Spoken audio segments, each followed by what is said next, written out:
lakle Inspector Tayai Ahan mamakta da Inspector Tayai tabiri bisingu James Hagruzamna taramnok chubagloinani koknona khurumjari ngasi su puduna laksari Inspector Tayai Chatru ka kunthani pan suba tangka ngasi gi tangka se seng bothoki ba thodok amadagi sagachaba aseng ba thodok wathok amani tabiraga domna phaba sing loksin minasi fataba sing dina kanda thaminasi pangthok chariba tharomasi haugalakliba sing amadi inkhalakliba na hasing na maroina thamjaba tangka amani ngarangi makha Pari bungo dudi nangnasu paisa du pibigani hairabani adu phabu punba khotpa atai taurabadi adu rabaji se season nagadabani aikhoi upai leitadana tawbani aikhoi bu warau biganu haidana mafam adun makhong paraga kole ta kakadabani che adugi che nungai ba pawdo ai tajaki se paisa je hana paisa muse se dupa lising yakai ibungo paisa si se kanim to waron paisa hapakan aduga angang du lekon de lei habada ngahak ta koksin biro Oren mana to gudu mongdu ai khara mongwanda taki aduga che thabak si mai pang na toksi ai sumagi mathakta laman khumning bana ngaudun lei che ponamak se ise na bu yabirabadi ise gi mathakta sana da nathi hiramani mukta ponamak ai thaga dori bani ni che pari bung ai kaurake Gunita ne ai sidalei oh law se nang karim to khalun nakhoi uncle raju se yamna phabami nakhoi gi na khuraga ne nakhoi gi na dom saga ne he karino he haidana yumutu si urabra lupa lising ke pire nang sidang hak tang leram nahamuki dumaina ne doctor amagi manak ta chataba yadre masi puno si pesa pidra basune si nang uncle sina pesa loina piga dori si natradi ibani hinningai le roi doriban sidagi dine no uncle sina so khoi gi da mukta kaino sinto pirani ado matam kharati sumaina to batar upai leiti ado ai wahigi wafam se mi khangan be yaba nati ko ine ne se sanna na ba karino ai piron ibani ki kedang lerak nang ne sidang hak tang leram ko hoi ne lo bema sida leiru lokse sida phamu laune sofa sida phamu laune nangbo yani uncle ai sida leijaki ai se saka da bori se chalo dana ibungo chale ai gam thuna lakani gunita leiram ko ai phatla ge ko hoine kuini birakanu koine kuiro ai bema law somdo sangchalo uncle kari gina thong selisibo thong lon seliba si maram leiba gini mafam adu da nang na sanga dori badu ijat mangaga haibadi ijat manglabadi test tawrok labasu noina sum dori bani ijat ti mangda ba yada bani thado se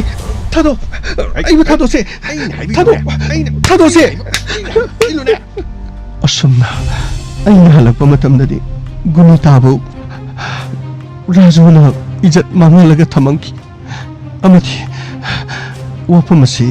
mi atopada haidok labadi hat kani haiduna kialaki amadi Dr. Bobby gi manakta tharaktuna thabak sing adu pangthokkiben madudagi angang ase ijat mangaga mafam adu dalakkiben medical examination da ijat mangkhibadusu tikadar rajonani ine mana matau karam kialakliban aikhodi sengna habiyo mana kialakpase asumna aikhoi ise da piriba paisa du angang na paisa du yam khraba paisa ise amadi gunita na tan bada phangoi do paisa ni ko aduga se wapam ase koi khaktang khangnasi aikhoi gi mafam ase gi wapam ase mapan thoki ba taragadi ise ai sao lakbe aina sao laklabadi se kaya phagani haibai thajadi adugi se wapam ase kanaguma mata khangambe ise amadi gunita gi punsi lusin gi bada aingonda karisu oide habisi ise na sa khangbirangmani da aina anga ngasi sathari ba thongmase anga ngasi na thabadu mai pakna bagidam 아이부 라는 로그노제 라조 낭나 또리베 타박세 얌나 파타바 타박 아이네 농원다디 마두막대 야바 비키다번 이제 뿌노막 하우 그래 거리노니 पैसा पिरदी याब नत्रो हिंगबद पैसा चंगिदन इसे असुमना मान यामना उसितना मान इने वाफम असे इने नहान मखै लोसिनदुना थमसिना इने की ख्वाइदगी चावरब मरान मोल तौदो असे एकथोकियो मतुंगदगी इने वाफम असे खोइद तमिरम तारगदी राजो अखोई की खुद नहान लेरम लगदब अदो बजिग लोरी वाफमदी इने अदोंगी इसानुपी गुनिता कदाइदे ले हैबसी अखोइदी अदोमना लोसिनदुना थमंगदरा हाइना खनमने दुगो इने अदोंगी इसानुपीसी अदोमना लोसिनदुनादि थमद्रेको करिनो हाबिरिबदु इमो आइना लोसिलगबो आइना थीबा लाखदरनि मराइबक थीरबि चान आइना माबु सेंदा लंबी अमदा पुसिननबो होनरुर इबुंगो असेंबदि लेतबदगी पुनमक थोलिबन लेरमलबदि सुमनसु तोरमलो आइसु इमित आइगी सा उजद्रबसु आइगी युपानुपागी मचा आइदी पाप लेरबि पाप पुरबि आइगी चाबु फंगनब मुक्त थिबियो महाकी लेफम अमा खंगलबदि आइबु कैसुम संगदन खोइना थंबिरबसु उनसी चुप कैसुम संगद थंबिरबसु आई यानिंगदब करीमत उच्चररोय आइगी चागुनि ताबु मफम कदाइद लेबनो मुक्त थिबियो कैदोबगे इंस्पेक्टर इने मदुगी दमक्त दिकर सुवाबिरुन असेंग मचुम करिनो हाइबदो खोइ थिदोलोग याम थुनु पुतोंनो बोनगी अदुगा अखोइ हजे राजोगी युमद सपताब राजो खोंगि लिबता केस असे राजोगी ममिंग पलकपद नतना राजोगी दमक अदोन पीरिब स्टेटमेंट सिने कदाइ फबो चुमनो लानमनो हाइबदो खोइ थिदो मतुंगदा राजोबो मफम से पुरोगो हंग पाउन सिंग सथगिगन हौजिक राजो कदाइद ले अदुगा कदाइद गुनिताना लेरिबा गुनिताना करम मफम द कनाना फाजिंदुना थमलिबा नत्रगना गुनिता थोकिबा थौदो असिद महाना डॉक्टर द मेसेज इरमलिबा सिनति तसेना महाना इरिबा नत्रगा डॉक्टर बु मरा लेति हाइने नबगिदमा सुरेश ने इहलिब्रा मसीने खोन होजिक समम नरिबसी अमरोम द वाफम सिंग असि सोइदनमकी गुनिताबो फंगलबदी असेंग मखरति खंगनि गामै सर आई कोइ चनबा डॉक्सी फनी सर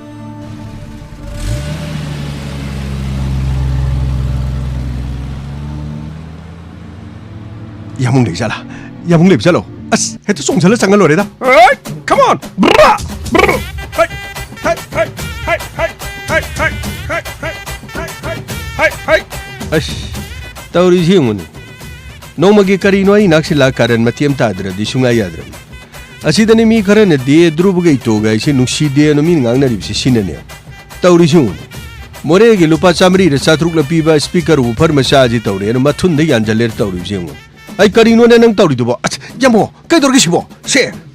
सिबो कनागी मखोइ मपा कनागी मोदो लैनो सिबो हा सी कनाना मोदो लै चिंदुरगी सिबो से इसागी से ऑन से नो कॉपीराइट से आई इसागी ने बताउरी से ऐस ओनथोकपनि सही तवइबा मी अजि ने काय खंगद्रबदि उपाय लै पोंतिन हिदाक लै पोंते मान खली दुन चुम्मेन दुम लै दोरिमने याम सेंगना हाइरबदि नखोइ गुमसि हिदाकति तौनबा मई चमन थीरबदि खर तांगना दि फंगने खलमने दुबु मरांग काय खलक चिबदि नखोइ गुम कया सि सही तवइबा हंगोइ होंगदोंग होंगे दुनि अस यामुंग यारेदा ननाउ सिने को थीना यामुंग ngang सिदाबा आई सुंगला हे लाखेद्रदि नते यामो आई सुंगला लाखनुरो नते सुंगला लाखनुराबा अदेताई नंगु लाखनो हाइबे वानतेदा नंगना तौरी मोंग दुदा आई बुदि दुम याय अदैदा नंग आई गेनिंग दब तानिंग दब सिंगनदि हाइनरा मोइ हाइ वानिदा अच यामुंग तानिंग तो करिनो वाथी वारे सिदैदा हुइनो खोंगदो गधाना खोंगमदि कनाम करिम हाइदे नसिदा करी काननबा सही तवइबा पुरा अरोइबिनी सही तवइबा यारे नंग अरोइबि दुदा दुम लोइरगे दुम लैरदम नत्रो पुरा हौबिदि ओइरैदोरिमनिने हा नते पुरा अरोइबिना दुम तारा लैदोरिम नत्रैबा अस यारे दे यामु करिनो खंगदे खोइ यामुंग मरोल मा आइने खरा फिंगजाबने यामुंग खरा तपजाबने मेन मानम त तादे करिनो मेन मान तादेबो अस यामो आइखोनि यामुंग अस यारे सेमो आइने ngasi ननाउ दा हंनिंगबो वाफम खलेबा loyum bakanagi masasingno hojik matamdane Mahatma Gandhi gi wari inda akuna thina khinu yamo inspector na yengsen ba lakpui wari do ai inspector du ngasai police oi bani ngore angang wari men man ta di inspector na ngasai gi kettle haiba wahai adu banan Gandhi na khangdra ga mama na shillo na hairubda oza na pi khibe ingit adu Mahatma Gandhi ni yakhi da basina chingba matu da Manipur du chulega ki school sing inspector DI adu ga AI sing na satuni yengsen bai wari camera je akoi na ngang wari ngi dim taramim ne as yamu hoji kandi sungta di tadre ko hauji su directorate of school gi makha de school inspector DI adu ga AI ne sing basi post asi leikidre ba ta gidre masi leiram tara di nungai du jani da makoi du hoji kai doru jano krai lemno di khangdre miyam ga mari leina ba sing na masi khangan ba di sum jani da amarom da hoji se yamo maru iba mahiro sing gi lup sing na tabaki mayol amadi lojing loya da lenga ki school sing ni gengsen khungcha chatpa gi pawji ta tan tarak lip si am kuire makoi na thengnar bu school sing pawdom sing du media tamlak matam tarak matam da di as yam sing na kanda kuidi yam na kuire ado makata na mari leina bo authority na kari kai do khre haibu kana matana media da dum phongdok pudi leite yening yang jasnu tawning taw jasnu moi thokpa du ga satra organization na tawning tawbo moi ne tawbu kai no moi smai taw leiramni smai sum khanar ab jala khangdi lenga na di school phagalan se abi khongchang kya rom changchalimni makhok pon na dum phongdok limne asa oza sing asi matam ga su na training kya period du school singe infrastructure su pithare na dum hairi amarom da mahiroi leitaba du ga oza leitaba school jing thengnare na hairi se masi lamsina karam lam thung da no ba tawduri ju nati singum karam ba yukhal khalaga thamli bno du hang ba ya bu hangam di oidra ba ish nang su phajaba wadi yam ngangap jani school da pangthok liba angak pa kanar ba magic makhalamana posting taribo ja du school du chat pai mota khul du gi lairik tak pi bangam ba khunja khara da shel nek laga piraga hai tari ni ko mairoi singi lairik tamanna ba takhan na ba mahana mayum da dum laitho taw ba si su singi lam daga yam chatnarim ne masi tabak phangdaba lairik haiba singa hingminna ba duga laiwa mo ina lengak na lorib ja lai di khangdre ko yam sengna radi ani budi kanai haibu tabak tu de sengma na tiya puksel chawba matik chaba duga madugi training ni thina phanglaba lengak ki oja duna mayum da sintha ma pangduna leiraga nati kana ma bu nek laga asigu masi da lairik ta hala kari no phadori su masi da director na khangdabugum udogum leiripse yam sengna hairab di thiyo an thirab di loin putorokani thidri si kari no di khangde ko kana na thamairi no du khangam de inspector makna da trab su yengchen bagi tawdang loru singa school karak tabaduga mau thadun school panghali bo ja singa si maming mathana singba akuba da tam khongalaga mari leina bo authority natraga director na singba report taw ba si yam sum khongthang am oirimne masi da natana school digi headmaster natraga headmaster gi in charge puri ba school gi award apa duga mitrang tawribo ja singa dugi report to higher authority da wakatse thagat pe yadi haib leib jala nati moina di haibasi yadab jala si wani da yamna sengna hairadi aduguma tokpham thokpa mathok sing adu pang thokpada arak akhangna ba tholokpa yabagi natraga iwai ilin mangjongna na phangdabagi kalam makhum khumjinduna khanglibra ji khangdre crime na singbada di print media sing da phonglokpada madudagi police na atai mari lenabo authority na su moto case laukhali haib tarimi adu education sector asida tholiba tongan ba pawdam sing asidagi directorate na action lokhotpadi yadi fc manipur gi oina tongan sengkhi brasi hangba yai as yamo sai ta oiba yamong na haidor ba sai ta pura aroi bini adu wana tini pibam mapsida lengan education sector da khabai khara sabsi loyum makana gi macha masu sing no tigatuna maril tengpham thoktar si wani da khabai khara sabsi kana no na thigat pam sangdro nati maril tengpham thoim ne madu nata ne skun phagalan sian hairaga khinnuna leibna di kaim kana roe apang kunjau da karino nga yenga mona mama na haibu sakhumda nga du muni yeng leiba haudong na laglaga nga du dum chara chege taru chegai reg sarib du ma yeng len mama na halaka di karino nga si nang sangam more ge yengam more yengam den ai nga sai di nga si yeng jerim nien ma han harim nga sangam haudong talamo haidam ni nga dum yeng len salo ne sumdring chat pe phibam du da natro nati masina natra bai koi iram dam singa si kairak lipsibo as yamung sai taw yamung gi wai sina moro wal ma sumre tang ni ngai aba the yaudi yamung sai taw ba sum dab de kaino ne sum mangak tani ngang lipse nati ai ngang lipsi ba ran be yaudori braiba as yamu adu wana ti gedroge as uthoro phajana ngang khrai be wani da as yamu ado handakti manipur gi so angang pi masama pura super hit tagre kaino ne sahidi yam dari tara mari tara tara kari no mana tori dubo pura aroi bini magi dudi pura seng ba aroi bini mai dudi pura kari muk tori ge nang haribo linthoi na ngang no pimsam na hantak reko thamdu netro yamo adu ni ina haijari se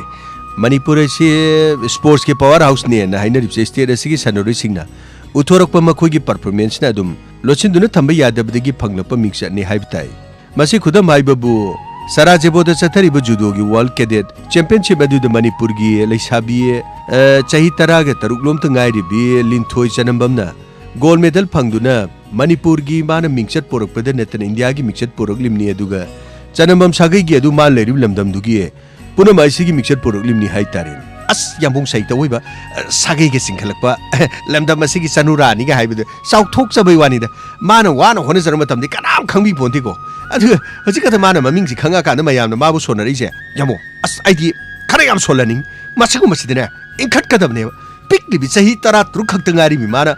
sahi lising ani gi puari lereba ai khoi gi iramda manipur gi dam tara taru khak tan honari se amukti yengbiyo yamo sai ta oiba masidai da taruk honaraga yamo adeta sai ta oiba yengo hojik pawda linthoi natana India gi judo da World Championship ta goal lauduna puwari semdun India bu masak takip se linthoi chanamba manipuri ningol asi haising laba duga magi tawbung amba mathongna duna maikai kayadi leptuna puning thogatna duna hoji pawba thagana rimne manipuri sanaroi sing haising ba duga sumasum masi hengalakli duga kari no lepa ke ate pau gi sing na hype kan di hantak su manipur gi masak tak le bi lotuna thamnam bi ma tholak le gain hype du yam sok thok chani ngai ne mamang da Tokyo da pangthok ki ba covid pandemic ki akan belan marakta manipur gi sanarui tare na tongan ma sana sing da India gi mahut sindona saruk yab da medal puro halakim ne handak Sarajevo da judo gi world cadet championship da gold medal phangdune India gi damakta judo gi puari sem khurbi linthoi bu mayum halakpada state asigi lengang ne state ki sports policy matungina world gold medalist ama bu harau taramna tuna puning thogut kani haina manipur gi chief minister na phongdok ki bu wafam adu harau bu phongtokpa madugi damakta tawpham tokpani na dum haiptai masidi yamna tawpham tokpa ba thaba umni aduga chief minister ju thaga ningai ne state asida sanaroi sing bu puning thogotuna hojik ani suba manipur olympic games 2022 simphal de sanari dana masida state asigi district tara turuk maktagi tongan ba masana de sanaroi masigi damakta yamna special oibasi official yauraga punna lising mari romne saruk yarim ne sana kona baib si manipur gi sana kona baib si manipuri singi pokpudi yauruk lamni ase dum hainarim mamang da masana khare da national championship pangthok tuna sanabagi iho kangkhana bu honarak pajude national games pawbu da pangthok tuna manipur da overall championship pangkib du ningsing ba yai national games aduna sports ki infrastructure ka develop to hobudigi matham develop torok tuna hojikti imphal de asia gi khwaidigi liraba duran cup ki chama kunthra matui suba championship pawbu da uba phangba ngamlipsi yam chauthuk chaningai ni haiptai yam sengna rabdi state asi lairaba mo oibna sponsor tobina badi yamna tangi ko adum oinamak sanaro ayamana masa na dum hona jarak pangaktane linthoi ne sanaba horokpuda di mina kanana kari tawbai di khoita di khangdi mana laura kanji di mayam loin thoroktan linthoi bu tara mo onglimni tawpham budi thokpne adu ayambadi linthoi gumba kayasu hojiksu yam kan honari makoi gi damakta sel thada bina badu ge sponsor natraga makoi gi de tengbang bina kanam leitrimne pawra kana masak khanglim singje pawdring edi hona rabdi hena pawsu kanana khangni hawjikti ahong ba kharasu lakpa budi ure adubu state lengana su sports ke thoksil makha da puning thogot ba khare di ngamlabne aduna khare di to yabjani sport university su leirabani na mathangi Paris Olympic te gold medal masing yamna lobo ngamna ba punamangna miyeng thamduna aikhoi miyam sangduna mateng pangminabdi sanaru sing asi makoi ni hena mathongna leidana afaba kya torokani si hype tai yamung sai tawoiba yamung i wafam chikani ngam talite yamo mamai thangdadi yamung soidena bol lepakani ko yabo adetai bol lepai wadi sunga hera kanu ibu bol ai du dip ko sunglep leplo ye hersin bol lep ke nai polok punatie adu wafam de ngon hera kanu ko yamung sung wari wani pura aroi bini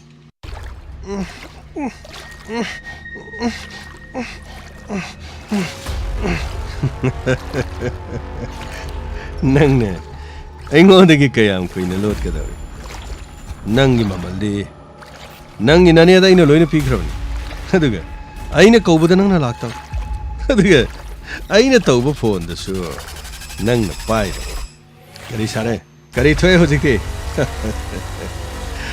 Nang sikhiba changkhibada nangi nane na kari suwaga dabana.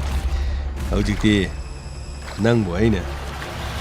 Aigi pham asida matam chuppagi oina thaman. Mafam asida nang bo aina.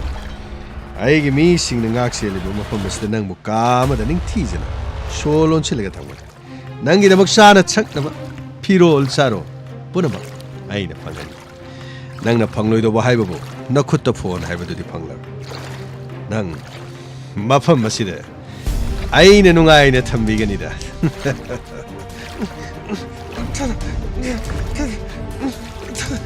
Thado haiba. Ai apangbi nang di ai gi oi krabani dra. Ai gi oi ki banatro. Nang na kari gi khangde. Turen si torban si yoga. Ising asidi ten manina. Irai laina lan thok yet sa. Ai nakoi tabra. Yama. Gari singa do turen ma pan ni tijana thama banatro. Phajana thamami. Aduga dambur phajana kopselam. Ngiak laira matung de koi sakadam. Mafam asida ma bu thamamaga. Nakoi kharadi sidida le hoba tare. Aduga ana leriba singa do ning tijana mafam si pham ngal liba natro. Yama phajana adum ngak tunu le. Adu yama. Mabu mafam se purisibo. Atupa aikhoina pukhi haina khanghoba mari mata aduga magi mani na khangkhragadi kai apangba kana su khangde ne. Magi mani leitringe dani. Mani thabak cha thokringe de pulai. Magi mobile porabadi location khangani haidana mobile thamamedra. Ai mang khre haidana ko ji thiradom. Aduga madi mafam masida ai gi aron bi oina. Ai karigino ne nangna law khong to gi tori do hauji thi yoksalam. Ai nokoi changsalo aduga waige athoba matamda sigi turen se lan tholan sin tongna ba oge thong ma sana ba tawsi phaniya ba gari singa si somda lamna thamasi khudong char ising si kangkhringe de di sonda khoina turen se direct ko ma chalam oge thong ma asigi machin yamna khuba jaga si da ma sana ba tawsi phaniya ba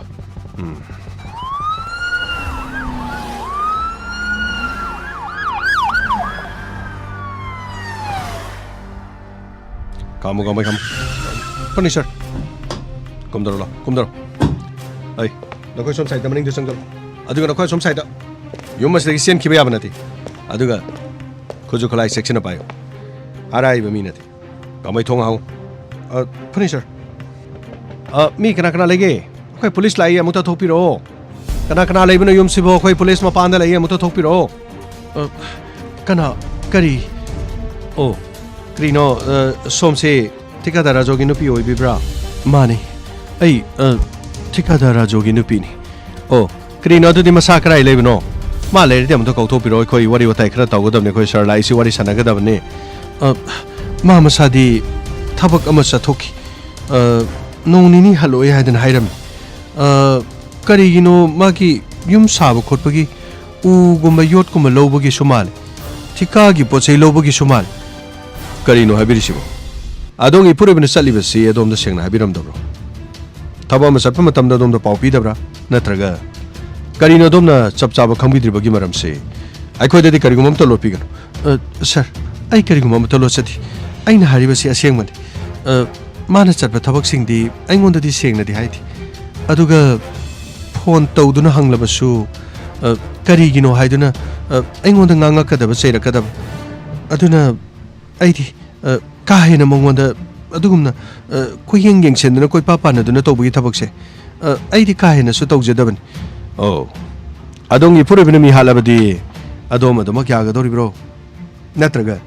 adongi puribina phattaba thabak ama tawbu matamda adom di karimti yaudi adom senaroi magi tawpam thokpa dum tawsanu haidana dum khanbi ga dabro maduma ki wadi ngonda leijate adu natrabadi ipurabagi number di Ekoi dam da pibiro. Atopa number kari paige. Sir. Atopa number di paiti. Sigi number si khakta paibin. Kadai number do pibiro. Sida leizare. Wapa mama tangang jagi. Kari mahangna nupi masama khak. Haibadi chahi sudriba gunita kawi nupi masama khak. ꯌꯨꯝ ꯑꯁꯤꯗꯒ ꯄꯨꯁꯤꯟꯕꯤꯔꯝꯕ꯭ꯔꯣ ꯃꯗꯨꯗꯤ ꯑꯩꯗꯤ ꯀꯔꯤꯃꯠꯇ ꯈꯪꯖꯗꯦ ꯑꯗꯨꯒ ꯄꯨꯁꯤꯜꯂꯛꯄꯁꯨ ꯎꯗꯦ ꯑꯗꯨꯒ ꯅꯨꯄꯤ ꯃꯆꯥ ꯑꯃꯅ ꯃꯇꯧ ꯀꯔꯝꯅ ꯃꯥꯅ ꯄꯨꯒꯗꯧꯔꯤꯕꯅ ꯀꯔꯝꯅ ꯃꯁꯤꯒꯤ ꯋꯥꯐꯝꯁꯤ ꯌꯥꯝ ꯁꯥꯡꯕ ꯋꯥꯐꯝ ꯄꯤꯛꯂꯤꯕ ꯅꯨꯄꯤ ꯃꯆꯥꯁꯤ ꯆꯍꯤ 13 ꯀꯨꯝꯕꯒꯤ ꯂꯦꯡꯒꯥ 19ꯗꯤ ꯁꯨꯗ꯭ꯔꯤ ꯌꯥꯝꯅ ꯁꯦꯡꯅ ꯍꯥꯏꯔꯗꯤ ꯅꯨꯄꯤ ꯃꯆꯥꯁꯤ ꯃꯍꯥꯛꯅ ꯏꯖꯠ ꯃꯥꯡꯍꯟꯕꯤꯈ꯭ꯔꯕꯅꯤ ꯀꯔꯤꯅꯣ ꯍꯥꯏꯕꯤꯔꯤꯕꯁꯤꯕꯨ ꯑꯩꯒꯤ ꯏꯄꯨꯔꯣꯏꯕꯅ ꯑꯗꯣꯝ ꯊꯥꯖꯕꯤꯗꯕ꯭ꯔꯥ ꯑꯗꯣꯝꯒꯤ ꯏꯄꯨꯔꯣꯏꯕ ꯔꯥꯖꯨ ꯑꯁꯤꯒꯨꯝꯕ ꯊꯕꯛ ꯊꯧꯔꯝꯁꯤꯡ ꯑꯁꯤꯗ ꯊꯋꯥꯏ ꯌꯥꯎꯕ ꯃꯤ ꯑꯃꯅꯤ ꯍꯥꯏꯕꯁꯤ ꯑꯩꯈꯣꯏ ꯃꯌꯦꯛ ꯁꯦꯡꯅ ꯎꯔꯛꯂꯤ ꯑꯗꯨꯒ ꯅꯨꯄꯤ ꯃꯆꯥꯁꯤꯒꯤ ꯍꯦꯛ ꯃꯃꯤꯡꯅ ꯍꯦꯃꯥ ꯋꯥꯐꯝ ꯑꯁꯤ ꯃꯍꯥꯛ ꯃꯁꯥꯃꯛꯅꯁꯨ ꯑꯩꯈꯣꯏꯗ ꯖꯣꯕꯥꯟ ꯄꯤꯔꯕꯅꯤ ꯃꯍꯥꯛꯁꯨ ꯍꯧꯖꯤꯛ ꯑꯩꯈꯣꯏꯒꯤ ꯄꯨꯂꯤꯁ ꯀꯁꯇꯗꯤꯗ ꯂꯩ ꯑꯩꯈꯣꯏꯅ ꯈꯣꯡꯒꯨꯜ ꯂꯤꯖꯔꯛꯂꯤꯕꯒꯤ ꯃꯔꯝꯁꯤ ꯃꯍꯥꯛꯅ ꯅꯨꯄꯤ ꯃꯆꯥ ꯑꯁꯤ ꯏꯖꯠ ꯃꯥꯡꯍꯟꯕꯤꯈꯤ ꯃꯁꯤꯒꯤ ꯃꯈꯥ ꯇꯥꯔꯛꯄꯗ ꯅꯨꯄꯤ ꯃꯆꯥ ꯑꯁꯤꯒ ꯃꯍꯥꯛꯀ ꯄꯨꯟꯅ ꯂꯩꯃꯤꯟꯅꯔꯝꯒꯗ꯭ꯔꯥ ꯍꯥꯏꯕꯁꯤ ꯑꯩꯈꯣꯏꯅ ꯆꯤꯡꯅꯕꯗꯒꯤ ꯃꯐꯝ ꯑꯁꯤꯗ ꯊꯤꯕ ꯂꯥꯛꯄ ꯑꯗꯨꯕꯨ ꯃꯍꯥꯛ ꯃꯐꯝ ꯑꯁꯤꯗ ꯂꯩꯔꯝꯗ꯭ꯔꯦ ꯑꯗꯨꯒ ꯑꯗꯣꯝꯗ ꯅꯨꯃꯤꯠ 2-3 ꯌꯨꯝꯗ ꯍꯜꯂꯣꯏ ꯊꯕꯛ ꯑꯃ ꯆꯠꯈꯤ ꯍꯥꯏꯕꯒꯤ ꯋꯥꯐꯝ ꯑꯃ ꯍꯥꯏꯔꯤꯕꯁꯤꯒ anyway ꯑꯗꯣꯝꯒꯤ ꯏꯄꯨꯔꯣꯏꯕꯅ ꯂꯩꯕ ꯌꯥꯕ ꯃꯐꯝꯁꯤꯡ ꯀꯗꯥꯏꯗ ꯂꯩꯕꯒꯦ ꯁꯔ ꯑꯇꯣꯞꯄ ꯃꯐꯝꯁꯤꯡꯗꯤ ꯑꯩ ꯊꯣꯏꯗꯣꯛꯅ ꯈꯪꯖꯗꯦ ꯀꯔꯤꯒꯤ ꯂꯣꯠꯁꯤꯟꯕꯤꯔꯤꯕꯅꯣ ꯍꯧꯖꯤꯛꯇꯤ ꯂꯣꯠꯁꯤꯟꯕꯒꯤꯗꯃꯛ ꯃꯗꯨꯒꯤ ꯃꯇꯝ ꯅꯠꯇꯦ ꯅꯨꯄꯤ ꯃꯆꯥ ꯑꯃꯒꯤ ꯄꯨꯟꯁꯤ ꯃꯥꯡꯍꯟꯕ ꯍꯥꯏꯕꯁꯤ ꯑꯗꯣꯝꯒꯤ ꯏꯄꯨꯔꯣꯏꯕ ꯌꯥꯝꯅ ꯁꯦꯡꯅ ꯍꯥꯏꯔꯕꯗꯤ ꯅꯨꯄꯤ ꯃꯆꯥ ꯑꯗꯨ ꯆꯍꯤ ꯁꯨꯗ꯭ꯔꯤꯕꯤ ꯅꯨꯄꯤ ꯃꯆꯥ ꯑꯃꯅꯤ ꯄꯣꯛꯁꯣ ꯑꯦꯛꯀꯤ ꯃꯈꯥꯗ ꯑꯗꯣꯝꯒꯤ ꯏꯄꯨꯔꯣꯏꯕ ꯁꯤꯕꯒꯤ ꯆꯩꯔꯥꯛ ꯐꯥꯎꯕ ꯄꯤꯕꯤꯔꯤ anyway ꯑꯃ ꯑꯣꯏꯔꯦ ꯅꯨꯄꯤ ꯃꯆꯥ ꯑꯁꯤ ꯃꯁꯥꯅ ꯏꯖꯠ ꯃꯥꯡꯍꯟꯈ꯭ꯔꯦ ꯍꯥꯏꯗꯨꯅ ꯄꯨꯂꯤꯁꯇ ꯀꯝꯄ꯭ꯂꯦꯟ ꯇꯧꯕꯗꯤ ꯂꯩꯇꯦ ꯑꯗꯨꯕꯨ ꯍꯧꯖꯤꯛꯇꯤ ꯃꯅꯦꯅ ꯅꯨꯄꯤ ꯃꯆꯥꯁꯤ ꯏꯖꯠ ꯃꯥꯡꯍꯟꯈꯤ ꯍꯥꯏꯕꯒꯤ ꯀꯝꯄ꯭ꯂꯦꯟ ꯑꯃꯁꯨ ꯂꯥꯛꯂꯤ ꯑꯃꯔꯣꯝꯗ ꯅꯨꯄꯤ ꯃꯆꯥ ꯑꯁꯤꯒ ꯃꯅꯦꯒ ꯃꯥꯟꯅꯔꯕ ꯃꯇꯨꯡꯗ ꯃꯔꯥ ꯂꯩꯖꯗ꯭ꯔꯕ ꯗꯣꯛꯇꯔ ꯑꯃꯁꯨ ꯃꯈꯣꯏꯒꯤ ꯂꯥꯡꯗ ꯊꯣꯛꯍꯜꯂꯤ ꯍꯥꯏꯕꯗꯤ ꯏꯖꯠ ꯃꯥꯡꯍꯟꯈ꯭ꯔꯦ ꯍꯥꯏꯗꯨꯅ ꯃꯈꯣꯏꯅ ꯗꯣꯛꯇꯔ ꯕꯣꯕꯤꯕꯨ ꯃꯔꯥꯜ ꯁꯤꯗꯨꯅ ꯑꯩꯈꯣꯏꯒꯤ ꯀꯁꯇꯗꯤꯗ ꯗꯣꯛꯇꯔ ꯕꯣꯕꯤꯁꯨ ꯂꯩꯔꯤ ꯃꯁꯤ ꯈꯛꯇ ꯅꯠꯇꯅ ꯃꯇꯝ ꯈꯔꯒꯤ ꯃꯃꯥꯡꯗ ꯗꯣꯛꯇꯔ ꯁꯨꯔꯦꯁ ꯀꯧꯕ ꯑꯃꯈꯛꯇꯁꯨ ꯃꯈꯣꯏꯅ ꯑꯁꯨꯝꯅ ꯕ꯭ꯂꯦꯛꯃꯦꯜ ꯇꯧꯈꯤ ꯑꯗꯨꯕꯨ ꯗꯣꯛꯇꯔ ꯁꯨꯔꯦꯁꯇꯤ ꯃꯈꯣꯏꯒꯤ ꯂꯥꯡꯗ ꯊꯨꯈꯤ ꯑꯗꯨꯒ ꯂꯨꯄꯥ £1,60,000 ꯐꯥꯎꯕ ꯇꯤꯡꯈꯤ ꯃꯍꯥꯛꯁꯨ ꯑꯩꯈꯣꯏꯒꯤ ꯄꯨꯂꯤꯁ ꯀꯁꯇꯗꯤꯗ ꯍꯧꯖꯤꯛꯁꯨ ꯂꯩ ꯑꯗꯨꯒ ꯍꯧꯖꯤꯛ ꯑꯩꯈꯣꯏꯅ ꯀꯦꯁ ꯑꯁꯤꯒꯤ ꯏꯟꯚꯦꯁꯇꯤꯒꯦꯁꯟ ꯆꯠꯊꯔꯛꯄ ꯃꯇꯝꯗ ꯅꯨꯄꯤ ꯃꯆꯥ ꯑꯁꯤ ꯃꯐꯝ ꯈꯪꯗꯅ ꯃꯥꯡꯈꯤꯕꯒꯤ ꯔꯤꯄꯣꯔꯠ ꯑꯃ ꯂꯥꯛꯈꯤ ꯑꯗꯨꯕꯨ ꯃꯅꯦꯗ ꯑꯩꯈꯣꯏꯅ ꯆꯤꯡꯅꯕꯗꯒꯤ ꯋꯥꯍꯪ ꯄꯥꯎꯍꯪꯕ ꯃꯇꯝꯗ ꯄꯨꯝꯅꯃꯛ ꯑꯁꯤ ꯈꯪꯂꯛꯈꯤ ꯃꯗꯨꯗꯤ ꯑꯗꯣꯝꯒꯤ ꯏꯄꯨꯔꯣꯏꯕ ꯔꯥꯖꯨ ꯆꯦꯟꯅꯩ ꯍꯥꯏꯕ ꯑꯗꯨꯅ ꯃꯍꯥꯛꯀꯤ ꯂꯩꯐꯝ ꯑꯩꯈꯣꯏꯗ ꯅꯤꯡꯊꯤꯖꯅ ꯍꯥꯏꯕꯤꯌꯨ ꯃꯍꯥꯛꯀꯤ ꯂꯩꯐꯝ ꯃꯍꯥꯛꯀꯤ ꯃꯣꯕꯥꯏꯜ ꯅꯝꯕꯔꯗꯒꯤ ꯃꯍꯥꯛꯀꯤ ꯂꯣꯀꯦꯁꯟ ꯑꯩꯈꯣꯏꯅ ꯊꯤꯕ ꯏꯔꯥꯏ ꯂꯥꯏꯒꯅꯤ ꯑꯗꯨꯕꯨ ꯑꯗꯣꯝꯅ ꯈꯪꯕꯤꯔꯕꯗꯤ ꯑꯗꯣꯝꯒꯤ ꯏꯄꯨꯔꯣꯏꯕ ꯑꯩꯈꯣꯏꯒꯤ ꯈꯨꯠꯇ ꯁꯤꯟꯅꯕꯅ ꯈ꯭ꯋꯥꯏꯗꯒꯤ ꯍꯦꯟꯅ ꯐꯒꯅꯤ ꯃꯁꯤꯅ ꯃꯥꯒꯤ ꯄꯨꯟꯁꯤ ꯈ꯭ꯋꯥꯏꯗꯒꯤ ꯁꯥꯡꯅꯕ ꯂꯝꯕꯤ ꯑꯃ ꯑꯣꯏꯒꯅꯤ ꯑꯗꯨꯒ ꯑꯗꯣꯝꯅ ꯊꯥꯖꯕꯤꯌꯨ ꯀꯔꯤꯒꯨꯝꯕ ꯃꯍꯥꯛꯅ ꯅꯨꯄꯤ ꯃꯆꯥꯗꯨ ꯐꯥꯖꯤꯟ ꯄꯨꯟꯁꯤꯟꯗꯨꯅ ꯊꯝꯂꯝꯕ ꯇꯥꯔꯕ ꯑꯃꯗꯤ ꯅꯨꯄꯤ ꯃꯆꯥꯗꯨ ꯀꯟꯅꯕ ꯍꯣꯠꯅꯔꯛꯄ ꯃꯇꯝꯗ ꯃꯍꯥꯛꯀꯤ ꯄꯨꯟꯁꯤ ꯃꯥꯡꯈꯤꯕꯗ ꯑꯗꯣꯝꯅ ꯑꯩꯈꯣꯏꯕꯨ ꯂꯥꯟꯅ ꯂꯧꯕꯤꯒꯅꯤ ꯐꯠꯇꯕ ꯇꯧꯕ ꯃꯤꯁꯤꯡꯗꯤ ꯃꯁꯥꯅ ꯇꯧꯖꯈꯤꯕ ꯊꯕꯛ ꯑꯗꯨꯒꯤ ꯃꯔꯥ ꯃꯁꯥꯅ ꯐꯪꯖꯕ ꯇꯥꯕ ꯑꯗꯨꯕꯨ ꯑꯩꯈꯣꯏꯅ ꯑꯗꯣꯝꯗ ꯊꯥꯖꯕ ꯄꯤꯔꯤ ꯃꯗꯨꯗꯤ ꯑꯗꯣꯝꯒꯤ ꯏꯄꯨꯔꯣꯏꯕ ꯑꯩꯈꯣꯏꯗ ꯂꯩꯐꯝ ꯍꯥꯏꯗꯣꯛꯄꯤꯌꯨ ꯑꯩꯈꯣꯏꯅ ꯃꯍꯥꯛꯄꯨ ꯃꯇꯝ ꯆꯥꯅ ꯀꯟꯕ ꯉꯝꯅꯅꯕ ꯑꯩꯈꯣꯏ ꯍꯣꯠꯅꯈꯤ ꯍꯥꯏꯕꯤꯌꯨ ꯀꯔꯝꯕ ꯃꯐꯝꯗ ꯂꯩꯔꯝꯒꯅꯤ ꯑꯩꯈꯣꯏꯗ ꯍꯥꯏꯕꯤꯌꯨ ꯃꯍꯥꯛꯁꯤ ꯀꯗꯥꯏꯗ ꯂꯩꯔꯝꯒꯗꯧꯔꯤꯖꯥꯠꯅꯣ ꯑꯗꯣꯝꯁꯨ ꯈꯪꯗ꯭ꯔꯦ ꯑꯗꯨꯔꯕꯗꯤ ꯑꯗꯣꯝꯒꯤ ꯏꯄꯨꯔꯣꯏꯕꯅ ꯈꯥꯡꯉꯨ ꯊꯛꯇ ꯄꯨꯟꯁꯤ ꯃꯥꯡꯈꯤꯕꯗꯣ ꯑꯗꯣꯝꯁꯨ ꯌꯥꯔꯦ ꯁꯤ ꯅꯠꯇ꯭ꯔꯥ ꯃꯗꯨꯒꯤ ꯋꯥꯐꯝꯗꯨꯒꯤ ꯅꯠꯇꯦ ꯑꯁꯤꯒꯨꯝꯕ ꯊꯧꯗꯣꯛ ꯋꯥꯊꯣꯛꯇꯅ ꯌꯣꯝꯗꯨꯅ ꯂꯥꯛꯂꯕꯅꯤ ꯑꯁꯤꯒꯨꯝꯕ ꯀꯌꯥ ꯑꯁꯤꯅ ꯑꯩꯒꯤ ꯏꯆꯤꯟ ꯃꯦꯟꯁꯤꯟꯗꯨꯅ ꯑꯗꯨꯃꯛ ꯂꯥꯛꯈꯤꯕꯅꯤ ꯑꯩꯗꯤ ꯋꯥꯅ ꯈꯥꯡꯂꯤꯕꯅꯤ ꯏꯆꯥꯁꯤꯡ ꯑꯁꯤꯒꯤꯗꯃꯛ ꯑꯩꯗꯤ ꯏꯄꯨꯔꯣꯏꯕꯒꯤꯗꯃꯛ ꯍꯤꯡꯕ ꯅꯠꯇꯦ ꯏꯆꯥꯁꯤꯡꯒꯤꯗꯃꯛ ꯑꯩꯗꯤ ꯍꯤꯡꯖꯕꯅꯤ ꯑꯩ ꯏꯄꯨꯔꯣꯏꯕ ꯍꯤꯡꯂꯤ ꯍꯥꯏꯅ ꯈꯟꯗꯕ ꯀꯨꯏꯔꯦ ꯑꯩꯒꯤ ꯏꯄꯨꯔꯣꯏꯕ ꯁꯤꯈ꯭ꯔꯦ ꯍꯥꯏꯅ ꯑꯩꯅ ꯈꯟꯕ ꯀꯨꯏꯔꯦ ꯇꯥꯏꯕꯪ ꯃꯤꯑꯣꯏꯕꯅ ꯃꯈꯨꯠꯇ ꯄꯩꯁꯥ ꯄꯥꯏꯔꯛꯄ ꯃꯇꯝꯗ ꯇꯥꯏꯕꯪ ꯃꯤꯑꯣꯏꯕꯅ ꯂꯟ ꯊꯨꯝ ꯑꯍꯦꯟꯕ ꯄꯥꯏꯔꯛꯄ ꯃꯇꯝꯗ ꯁꯥ ꯍꯦꯛ ꯍꯦꯛ ꯑꯣꯜꯂꯤꯕꯁꯤ ꯀꯔꯤꯒꯤꯅꯣ ꯈꯨꯠꯇ ꯃꯅꯤ ꯄꯋꯥꯔ ꯄꯨꯝꯅꯃꯛ ꯂꯩꯔꯛꯂꯕꯗꯤ ꯑꯔꯥꯟꯕ ꯊꯕꯛ ꯈꯨꯗꯤꯡꯃꯛ ꯑꯁꯨꯛ ꯌꯥꯝꯅ ꯇꯧꯅꯤꯡꯂꯤꯕ ꯃꯤꯑꯣꯏꯕ ꯈꯨꯟꯅꯥꯏ ꯑꯁꯤꯗ ꯂꯩꯔꯤꯕ ꯃꯤꯑꯣꯏ ꯄꯨꯝꯅꯃꯛꯅ ꯑꯔꯥꯟꯕ ꯊꯕꯛꯇ ꯑꯁꯨꯛ ꯌꯥꯝꯅ ꯊꯋꯥꯏ ꯌꯥꯎꯁꯤꯜꯂꯤꯕꯁꯤꯕꯨ ꯀꯔꯤꯒꯤꯅꯣ ꯑꯩꯒꯤ ꯏꯄꯨꯔꯣꯏꯕꯗ ꯅꯠꯇꯦ ꯃꯥꯂꯦꯝ ꯑꯁꯤꯗ ꯂꯩꯔꯤꯕ ꯃꯤꯄꯨꯝ ꯈꯨꯗꯤꯡꯃꯛ ꯑꯍꯦꯟꯕ ꯄꯩꯁꯥ ꯂꯩꯔꯛꯂꯕ ꯑꯍꯦꯟꯕ ꯁꯛꯇꯤ ꯇꯥꯜꯂꯛꯀꯅꯤ ꯑꯍꯦꯟꯕ ꯁꯛꯇꯤ ꯐꯪꯅꯅꯕꯒꯤꯗꯃꯛ ꯍꯦꯟꯅ ꯑꯉꯛꯄ ꯊꯕꯛ ꯀꯌꯥ ꯇꯧꯔꯛꯀꯅꯤ ꯃꯤꯅ ꯇꯧꯕ ꯉꯝꯗꯕ ꯊꯕꯛ ꯀꯌꯥ ꯇꯧꯔꯛꯀꯅꯤ ꯁꯛꯇꯤ ꯇꯥꯟꯁꯤꯜꯂꯛꯀꯅꯤ ꯃꯃꯩ ꯊꯪꯗ ꯄꯨꯝꯅꯃꯛꯀꯤ ꯃꯀꯣꯛ ꯊꯣꯡꯕ ꯉꯝꯅꯅꯕ ꯍꯣꯠꯅꯔꯛꯀꯅꯤ ꯃꯗꯨꯒꯤ ꯉꯝꯅꯅꯕ ꯍꯣꯠꯅꯔꯛꯄꯗ ꯃꯤꯍꯥꯠ ꯃꯤꯄꯨꯟ ꯑꯗꯨꯒ ꯃꯤꯒꯤ ꯄꯨꯟꯁꯤ ꯃꯥꯡꯕ ꯌꯥꯕ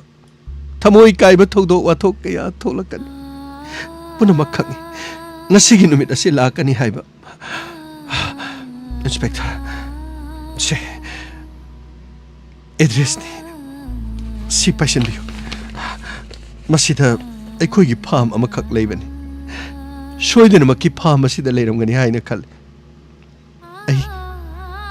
ꯑꯩꯒꯤ ꯏꯄꯨꯔꯣꯏꯕꯕꯨ ꯍꯤꯡꯕ ꯑꯃꯗꯤ ꯁꯤꯕ ꯑꯩꯒꯤ ꯑꯣꯏꯅ ꯊꯣꯏꯗꯣꯛꯅ ꯈꯟꯖꯕ ꯂꯩꯇ꯭ꯔꯦ ꯇꯧꯕꯗꯗꯤ ꯃꯍꯥꯛꯀꯤ ꯃꯁꯥꯇꯪꯗꯤ ꯌꯨꯝ ꯑꯁꯤꯗ ꯊꯋꯥꯏ ꯌꯥꯎꯗ꯭ꯔꯕꯁꯨ ꯌꯨꯝ ꯑꯁꯤꯗꯗꯤ ꯌꯧꯍꯟꯕꯤꯔꯛꯎꯀꯣ ꯀꯔꯤꯁꯨ ꯋꯥꯕꯤꯔꯨꯒꯅꯨ ꯃꯥꯅ ꯇꯧꯖꯈꯤꯕ ꯃꯔꯥꯜ ꯑꯗꯨꯒꯤ ꯆꯩꯔꯥꯛ ꯃꯍꯥꯛ ꯁꯣꯏꯗꯅ ꯐꯪꯒꯅꯤ ꯑꯗꯨꯕꯨ ꯑꯩꯈꯣꯏ ꯌꯥꯔꯤꯕ ꯃꯈꯩ ꯃꯍꯥꯛꯄꯨ ꯇꯦꯛꯇ ꯀꯥꯏꯗꯅꯕ ꯍꯣꯠꯅꯖꯈꯤ ꯇꯧꯕꯗꯗꯤ ꯄꯨꯝꯅꯃꯛꯁꯤꯡ ꯑꯁꯤ ꯃꯍꯥꯛꯅ ꯑꯩꯈꯣꯏꯗ ꯀꯣꯑꯣꯄꯔꯦꯁꯟ ꯄꯤꯕꯒꯤ ꯇꯉꯥꯏꯐꯗꯕꯅꯤ ꯒꯥꯎꯃꯩ ꯆꯠꯅꯕ ꯇꯧꯁꯤꯜꯂꯣ ꯐꯒꯅꯤ ꯁꯔ ꯀꯔꯤꯅꯣ ꯁꯔ ꯃꯥꯒꯤ ꯅꯨꯄꯤꯅ ꯊꯃꯣꯏ ꯁꯣꯛꯅ ꯍꯥꯏꯔꯤꯁꯤꯕꯨ ꯁꯔ ꯀꯔꯤ ꯑꯣꯏꯒꯗꯣꯏꯅꯣ ꯁꯔ ꯃꯥꯒꯤ ꯅꯨꯄꯤꯅ ꯍꯥꯏꯔꯤꯕ ꯋꯥꯐꯝꯁꯤꯅꯗꯤ ꯑꯐꯕ ꯃꯤꯗꯤ ꯑꯣꯏꯔꯔꯣꯏ ꯈꯪꯉꯤ ꯊꯤꯀꯥꯗꯥꯔ ꯑꯃ ꯍꯥꯏꯕꯁꯤ ꯄꯨꯝꯅꯃꯛꯄꯨ ꯐꯠꯇꯦ ꯍꯥꯏꯕꯗꯤ ꯌꯥꯕ ꯅꯠꯇꯦ ꯑꯗꯨꯕꯨ ꯄꯩꯗꯨꯅ ꯊꯝꯕ ꯁꯥ ꯑꯣꯏꯔꯕ ꯄꯣꯠꯁꯛ ꯑꯗꯣ ꯍꯥꯏꯕꯗꯤ ꯄꯩꯁꯥ ꯑꯗꯣ ꯄꯩꯗꯨꯅ ꯂꯩꯔꯒ ꯁꯥ ꯑꯣꯜꯂꯛꯄꯗꯨꯒꯤ ꯄꯩꯁꯥ ꯍꯥꯏꯅ ꯀꯧꯏ ꯍꯥꯏꯅꯔꯤꯕꯅꯤ ꯃꯗꯨꯃꯛꯅ ꯇꯥꯏꯕꯪ ꯃꯤꯑꯣꯏꯕꯅ ꯄꯩꯁꯥ ꯈꯨꯠꯇ ꯂꯩꯔꯛꯂꯕꯗꯤ ꯏꯁꯥꯒꯤ ꯁꯛꯇꯤ ꯄꯋꯥꯔ ꯑꯗꯨꯒ ꯄꯨꯝꯅꯃꯛꯄꯨ ꯃꯈꯥꯗ ꯊꯝꯅꯅꯕ ꯅꯝꯊꯅꯕ ꯍꯣꯠꯅꯔꯛꯄꯗ ꯀꯔꯤꯒꯨꯝꯕ ꯃꯇꯝꯗ ꯑꯔꯥꯟꯕ ꯂꯝꯕꯤꯗ ꯆꯠꯈꯤꯕ ꯌꯥꯎꯏ ꯃꯁꯤꯃꯛꯅ ꯊꯤꯀꯥꯗꯥꯔ ꯄꯨꯝꯅꯃꯛꯄꯨ ꯑꯔꯥꯟꯕꯅꯤ ꯍꯥꯏꯕꯒꯤ ꯋꯥ ꯂꯩꯇꯦ ꯑꯗꯨꯒ ꯃꯈꯣꯏꯁꯤꯡ ꯑꯁꯤꯒꯤ ꯃꯔꯛꯇ ꯃꯁꯥ ꯃꯁꯥꯒꯤ ꯏꯃꯨꯡ ꯃꯅꯨꯡꯒꯤ ꯈꯜꯂꯛꯇꯕ ꯃꯍꯥꯛꯀꯤ ꯁꯥꯒꯩ ꯅꯥꯇꯩꯒꯤ ꯈꯜꯂꯛꯇꯕ ꯃꯁꯥ ꯈꯛꯇꯒꯤ ꯈꯟꯈꯤꯗꯨꯅ ꯇꯣꯉꯥꯟ ꯇꯣꯉꯥꯟꯕ ꯑꯁꯤꯒꯨꯝꯕ ꯂꯝꯕꯤꯗ ꯆꯠꯈꯤꯕꯗꯒꯤ ꯑꯔꯥꯟꯕ ꯈꯣꯡꯐꯝ ꯀꯌꯥꯗ ꯆꯠꯈꯤꯗꯨꯅ ꯉꯁꯤꯗꯤ ꯃꯈꯣꯏꯒꯨꯝꯕ ꯀꯌꯥ ꯂꯩꯇꯕꯁꯨ ꯅꯠꯇꯦ ꯑꯃ ꯑꯣꯏꯔ ꯑꯃ ꯑꯣꯏꯔꯦ ꯑꯗꯨꯒ ꯍꯧꯖꯤꯛꯁꯨ ꯅꯨꯄꯤ ꯃꯆꯥꯁꯤ ꯃꯐꯝ ꯑꯗꯨꯗ ꯁꯣꯏꯗꯅ ꯂꯩꯔꯦ ꯍꯥꯏꯕꯒꯤ ꯋꯥꯐꯝꯗꯤ ꯂꯩꯇꯦ ꯃꯐꯝ ꯑꯗꯨꯗ ꯆꯪꯁꯤꯜꯂꯒ ꯅꯨꯄꯤ ꯃꯆꯥꯗꯨ ꯂꯩꯔꯝꯂꯕꯗꯤ ꯀꯟꯅꯕ ꯍꯣꯠꯅꯁꯤ ꯃꯍꯥꯛꯅ ꯐꯥꯝ ꯑꯗꯨꯗ ꯂꯩꯕ ꯇꯥꯔꯒꯗꯤ ꯅꯨꯄꯤ ꯃꯆꯥꯗꯨꯒ ꯁꯣꯏꯗꯅ ꯂꯩꯔꯝꯒꯅꯤ ꯍꯥꯏꯕꯁꯤꯗ ꯑꯩꯅ ꯊꯥꯖꯕꯅꯤ ꯀꯃꯣꯟ ꯒꯥꯔꯤ ꯊꯧꯔꯣ ꯐꯒꯅꯤ ꯁꯔ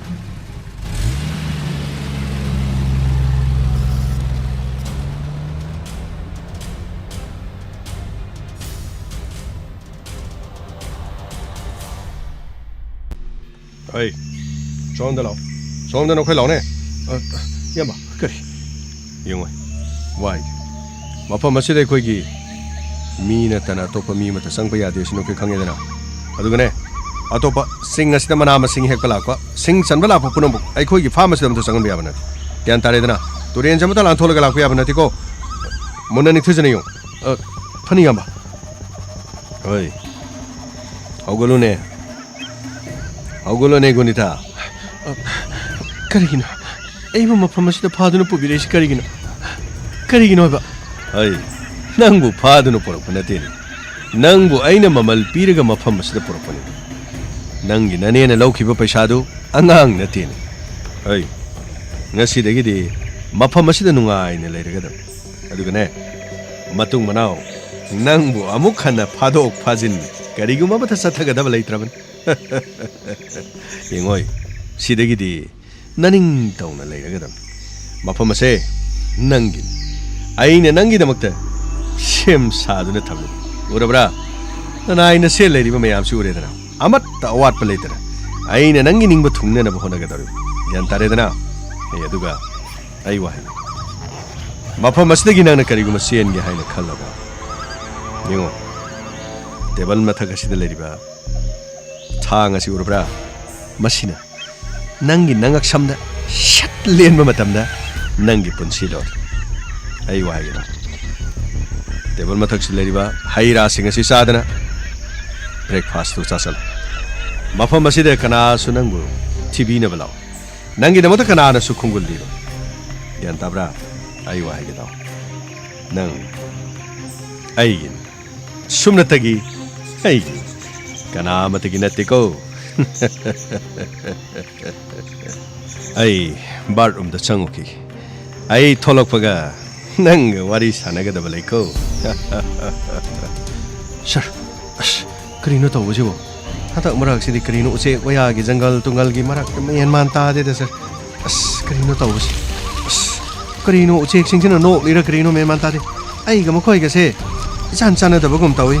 ꯀꯔꯤꯅꯣ ꯅꯣꯛꯏꯔ ꯑꯩꯈꯣꯏꯅ ꯇꯧꯕꯁꯤꯗ ꯃꯈꯣꯏꯅ ꯀꯔꯦꯝꯅꯔꯤꯔ ꯀꯔꯤꯅꯣ ꯑꯃꯗꯤ ꯇꯧꯕ ꯃꯥꯜꯂꯦ ꯒꯥꯎꯃꯩ ꯂꯥꯡꯒꯅꯨ ꯑꯩ ꯍꯥꯏꯒꯦ ꯑꯩꯈꯣꯏ ꯇꯨꯔꯦꯟꯁꯤ ꯂꯥꯟꯊꯣꯔꯛꯂꯕꯅꯤꯅ ꯃꯈꯣꯏꯒꯤ ꯑꯁꯤꯗ ꯂꯩꯔꯤꯕ ꯃꯤꯁꯤꯡ ꯑꯁꯤ ꯎꯗꯕ ꯃꯇꯝꯗ ꯃꯐꯝ ꯑꯁꯤꯗ ꯑꯩꯈꯣꯏ ꯆꯪꯍꯧꯒꯗꯕ ꯑꯗꯨꯒ ꯍꯦꯛ ꯑꯎꯕꯁꯤꯡ ꯑꯗꯨꯗꯤ ꯃꯐꯝ ꯑꯁꯤꯗ ꯃꯈꯣꯏꯕꯨ ꯈꯨꯗꯨꯝ ꯆꯟꯗꯨꯅ ꯐꯥꯅꯕ ꯍꯣꯠꯅꯒꯗꯕ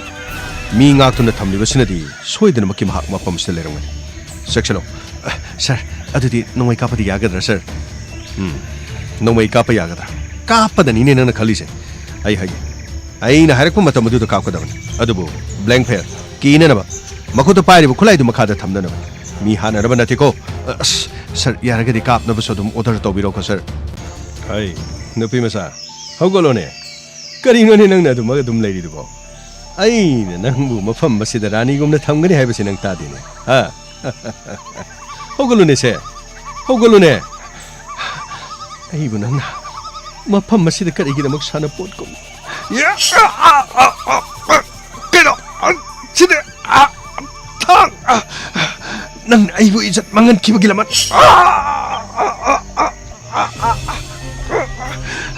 सिना हाइंगे सुना अैगुम के याद इज्जत मंगन किरा करिरो नंगना अैगे पुंछिबु लुसिनबा अैगे पुंछिबु मंगनबा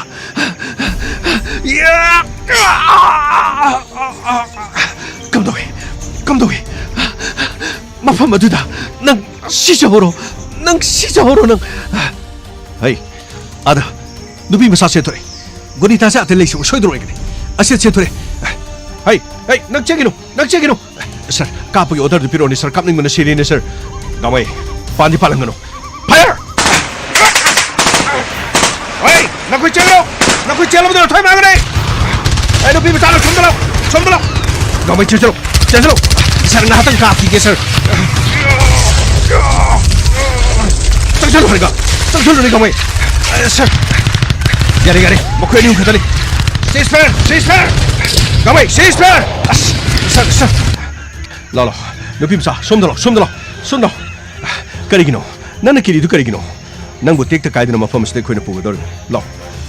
चंगसलो सोमदलो सर अैना फत्रब राजुबु अैना मागी का मनुंगदा अैना हालमले सर करी नंगना राजुबु हालमले हैबा माने सर अैना माबु हालमले सर अैगी पुंछिबु माना मांगन खिबा अैगी इज्जतबु माना मांगन खिबगिदमा अैना माबु हालमले ओ मरा लेबा महाक्ति नंगी खुत्तदि सिरबा अदुबु लोरिबदि नंगदि सही सुद्री नंगोंदा कैपिटल पनिशमेंट पीबसु यार अदुबु आइना नंगोंदा करी सेराक पिरे हैबदुदि येंगबतार सही अहुम मतम खरा नंग सोयदनमकी तोंगाना होम अमदा थंबताय एनीवे अमोरे कोना लेपकदबन कमै असिबुदु गाड़ी दा हमनबो तौसी अदुगा मफम से लरिबसिंग से मखो लेना फाजरो सर करिनो मखो छिजु उफल लेना कापथो मगे सर गांगमै सर करी तौदना मखो पुरगा मखो सिंग से यारगे लोइन हातोकिबना फाराबजिबु मथा साना नमि करिनो हानिंगमना सिरेबा इदि करिनो नुपी मसा करिनो नंग हातना हालदि करिनो मखो अतै सिसु लोइन हातपि याद्रो नंग सो सहीदि 13 खतंग हाइरि हाइबबु थबकति अरोइबिनिनिको अदुबु नंगी थौलादो आइनि यामना थगले करिनो हाय कांदा मेथै सनोनिको नंगी जत मंगन खिबा मिदो नंगना हातपसि बाउदि पेले अदुबु नंगना आइनिन खुद पाइबदि यादबनिनको उपायदि लैति अदु नंग करिनो मतम खरादि नंग तोंगाना होम अमददि सोइदना लेरनि गामै असिबदु गाइदा हमनबो तौसी फगनि सर लागले इंस्पेक्टर तैयार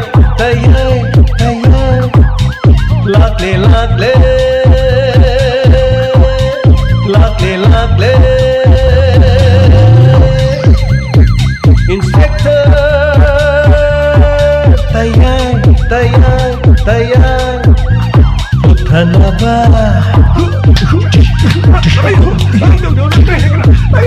Kanbinaba. Thank you, sir. Welcome. Kanbinaba. Kanbinaba. Inspector.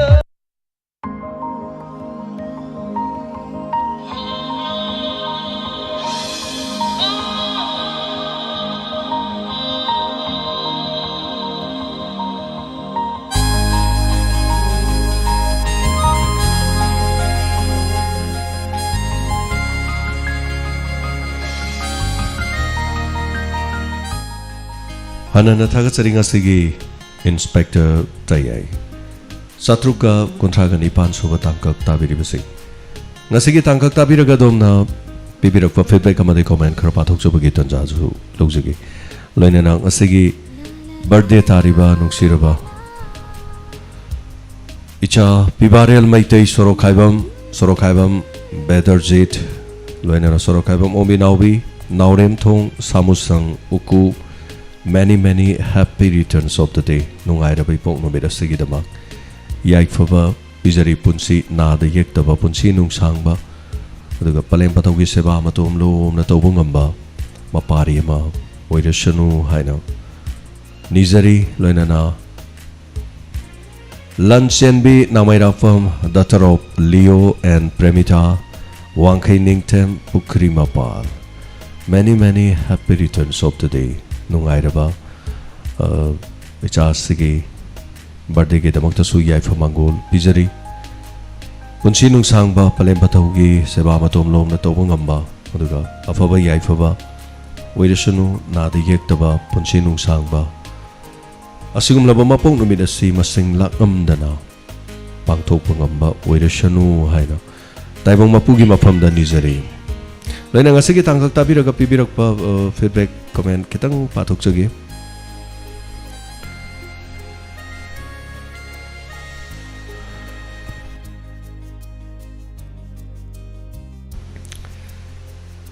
Thank you.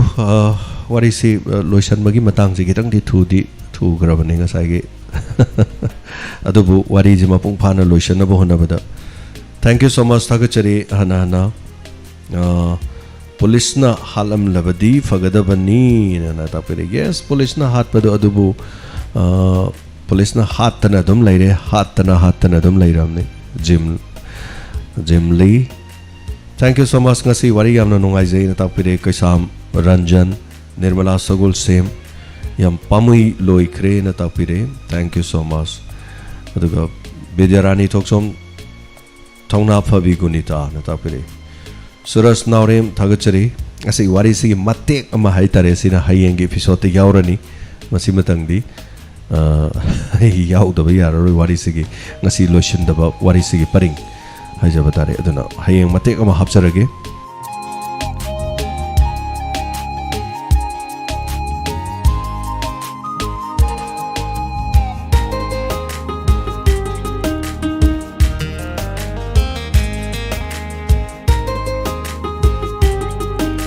Hayeng hablakadoriba wari se kari waribu oigadoriba hayeng gi tangkakta soidena duma khangminarse hauzik haidok jararoi pakhong oina chanduna thamjarage loinana sabir maibam thagachari amba koma thamam thagachari ranjita kaisam happy birthday takpiri thagachari Suras Naurem thank you so much lakle loisin kre takpiri pomi thagachari ZZ Singh Gangmai wakal se yamna pamjai na tapire ufal laga loina kapthok khrase haiba aduga tayai na hat pe yade haibadi police na mi hat ka daba natte haibagi message ma yam kana pijabani wari yamna nungai Gangmai nungmai kapning basidi na tapire Manipuri song lover thagachari Kabir thagachari loina na Komantem Rajen Suras Naurem, thank you so much Tamfa Amba Komantabam Thagachari Bibi Maibam Say wari sidi amna fajai thamoi se pele gunita gana fataba rajo hat ki wari se ontong na faja khren rajo gi nupi na mahaki mapuroi badi sikre haina khalle haiba wafam police sengdoro ki baduda wari se kari gum khar tawgadore haiba se adom khangba ngambi khibra pakhong amadi chan ki bani haidare aruna kongrai lapam Thagachari Aseng badusu sumaina hatdi nungai gedabani tapire oi aseng badusu sumaina haladi nungai dongni sanahan mi Thagachari ngasi inspector te haninga leitana fazai Thagachari tapire Suras Naurem thank you so much MD Sarif Khan thank you so much Sarif Khan anana Thagachari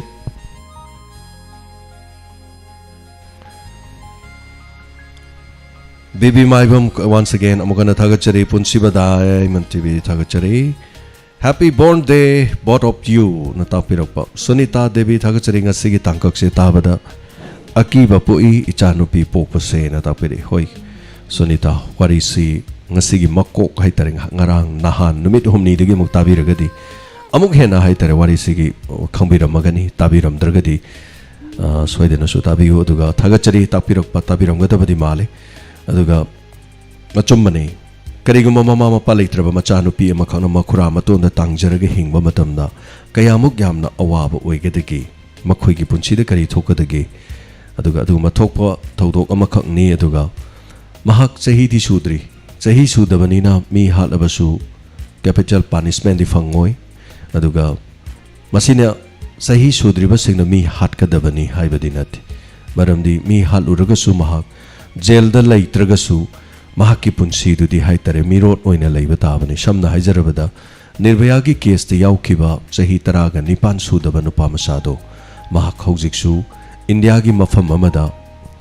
lot laga mahak hingaga leiri so tension jage wafam se duga thank you so much Sion Legion happy birthday ta piranjita kai samta ko chiri suras binodini khomdram happy birthday ta pire sabir maibam tamo ta chiri nupado hat padu yam nungai jare ta pire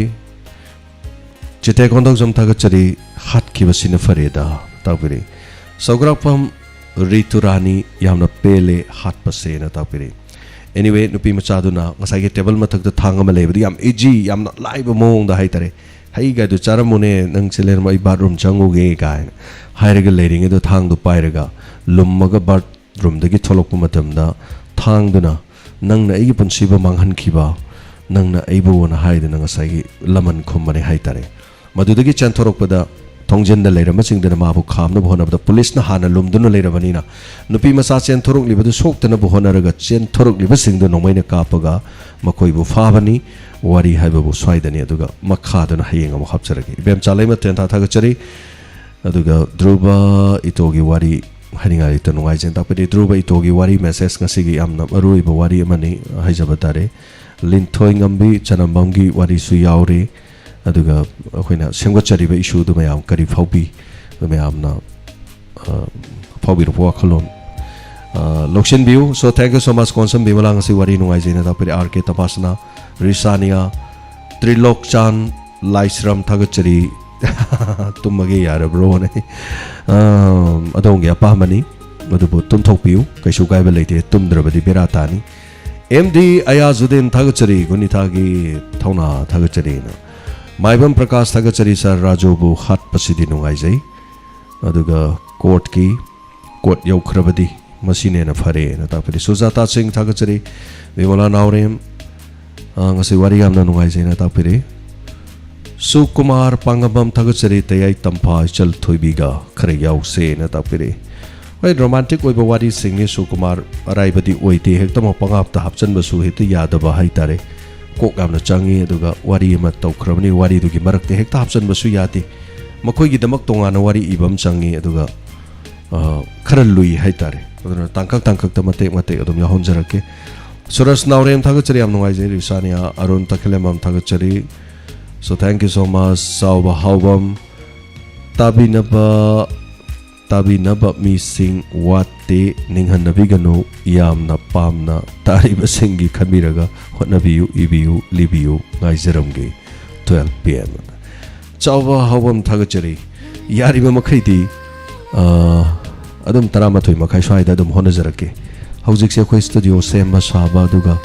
tabak torom yamna so aina haijabado ai lela tamba chajarurga pung mapan yorokpa mapan dudagi chai sing kitang amuk chana bo honaba aduga wari se muk ina bo honaba madudagi amuk awaba oi tasengna hair kanda adubu ngamna ba khara hona jabani pungkhai ma chonda jaraba su miyamna nungsibiba aduga thorom se support to biriba se masigi damakta punamak support to biriba sing ojaguru mayam punamakpu hanna thagachari kai khomna jari punamak nungsibiba aikogi thorom asibu hanna thagachari so mathangi comment amani pajarga isai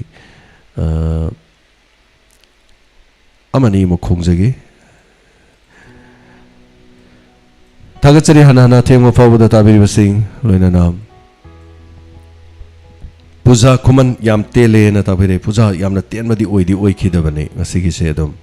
minute nifu de dum yaukhibane adubu puja hoi yankhai ga sanaraba yankhai manga ga sanaradi penbi gadaba mali adubu thagachari chal puja amba thagachari bizen yang kom wari yamna nungai jai sar hai ngajaram ge ta pere thagachari thank you so much side asma thagachari hana hana yam ten ba male ta pere ten di ten khidabani da ten ba man bai wani hai tare liba da di sang na li khibani adubu ta ba kan da ten khar jala thank you so much thagachari hana hana ngasi wari se am nungai jai sar wari sina miyam da chauba mit na kong singbagi message su pibiri sagat na bohona bada waram gani na ta pire thagachari hanana aduga kelvel aishram thank you so much gita sarang team druba ito gana ngang bon thono nungai jen ta pire gita sarang team du druba ga ito gi si khara di thuna di ngang jarabani khara soro soro singamani mayam na chinge du da kitang de ithuna di ngang jarabani adu nungai jai thagachai babita kamam Sarna semjaba wari sing tabada nungai jai apen ba haibadu oi jai sarbohana thagachari tapire thank you so much thagachari aina hana mamang da puthokiba tangkak ani tabiriba sing me amarakte hai tare film oina lakadorba super cop aidu film oina la ani film dugi writer do ai ojabai wani ko ai yaudau dinate super cop ana wari me yaukibane aina mamang da ikibada adugi tangkak aduga thajadaba mihat haidana wari amaga leibani ani si soidana film oina la ani aduga akoigi film maker haitare makoina story si logjage ojana mai wari si ibiba koi sanajage haidana khangat piri haitare so thank you so much thagachari nungsibiba mayamna film oina onthorokani haibagi tangkak ani khak ekoi mamang da sandok chakiba crime reports tagi lokacharaga haitare wari ani si film oina lakpa yabagi leire ado athuba matam da moi film muhrat kumba tawrani haidana tapirami ngasi aduga hayeng film oina la kan da sumayam da dum ningsing jaraki mayamna su yengbiu na haitare so thagachari jemli gamaina nomaina heta kapadu yaba natte aduna ni mi hatpe yade wari ni pangli da liba su yade haitare reasonable haiba oibe yabadu ta sengmadi gunita gi jatmangan kibadu gunita na hatpadu kari kaige magi mathamoina pen ga doribni adubu gunita mi hatlabani na jail da leiba tai sahi tara ga taruk khre hen mani na tara ni pan su da bani na jail da leibati amuk yara roi sini ladies india gi kari haitare makhoigi kano manung da leiriba court ki chana bisisu sai sida para macha matang inkhalak liba singda para matang tamjabani haitare takpana taba adugi lesson macha mani haitare aina tawjari se education ni crime reports aduga crime update aduga inspector Tayai yam sengna harkanda di inkhalak liba singda education oina ni crime gi aware tawbani haitai amarom dati aduga thank you so much thagachari jimli haibirokpo ko hoi pen babadi kari pendani adubu wari sigi matung ina de nupi masa sina hatpa haina ina kokchide iraga leikhibanina aigi kolam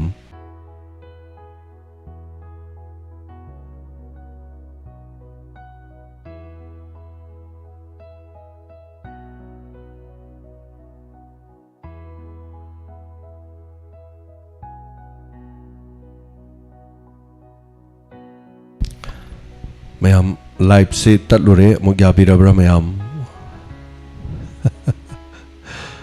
net se aigi na ta pere so mayam live se makhata na lakpiri bra mutang haibirak se comment da khanghau dana net se fatna tatlu bane ado fatna namuk yarak pa hai tare so na comment kana paringe da fanayam tatkre fanayam parure ado fanayam tatkre ado live se sungtat tatna continue makhadam sa thari ko mayam net chi abiri ko duti anyway internet based hoina tawbani na without internet karim tawi adi khoi gi di thorom se aduna so thank you so much thayong kopai na naw thagachari matam khara live yawbangam jakhitre ito druba gi message yana fajai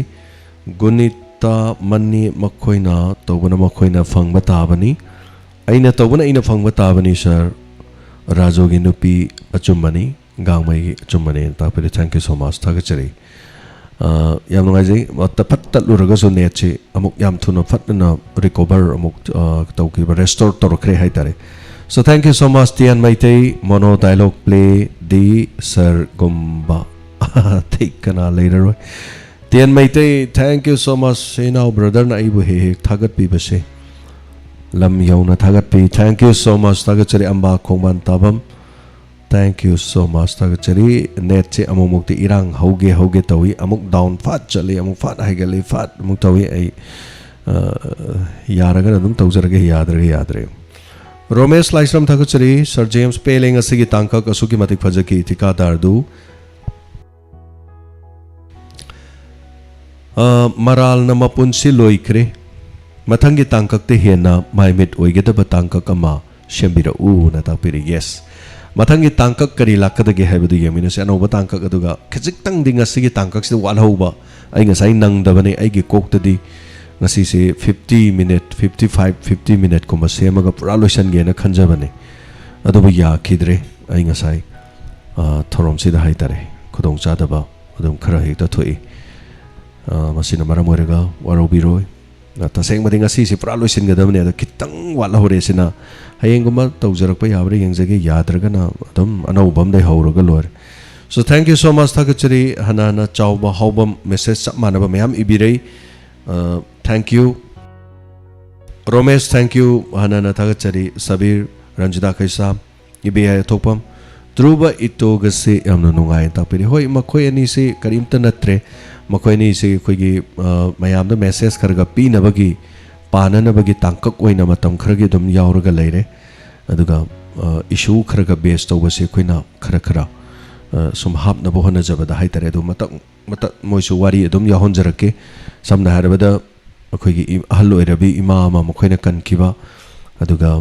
lamidagi nathorokiba nupi macha ama makhoina kankiba sumaina tawdana marak tagadum hapcharake nokningba kaya sudum semjarake mayam support tobiu rojibla konsam thagachari rojibla taromase saruga birakpa rojibla aduga hanana su thagachari minungsi leitraba nupi bu kaisu leitana khanba rajo hatkiba na tapire hoi hatpa makti fatte am sengna haragadi police na phabane hena phai adubu pha khrakanda magi mathamoi de chakhugadabadu magi punsibu manghanbadu makhut mangna thangna thillaga hatlan khibai wari ni haitare thank you so much Anjita Thokjom MD Sarif Khan masigi paisa thibadu yamna male na tapire thank you so much nam chilo gonmai sarngasigi wari yamna nungai jai na tapire aduga fattaba rajobu gonita na hatba pumpen hek peli na tapire yes thagachari Birjit Puri Sabam wari makha ngai jari tapire thagachari Birjit GG Singh gangmai ni gai fari pamjaba se khara su tunghan siba mana nomai kapning bado sir ai nomai kap yaradar sir gangmai na haibani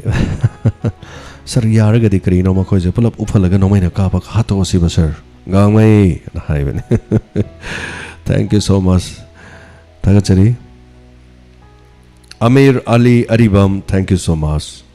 hanana thagachari yam nungai jaba singasi yam thajadana haitare ko chahi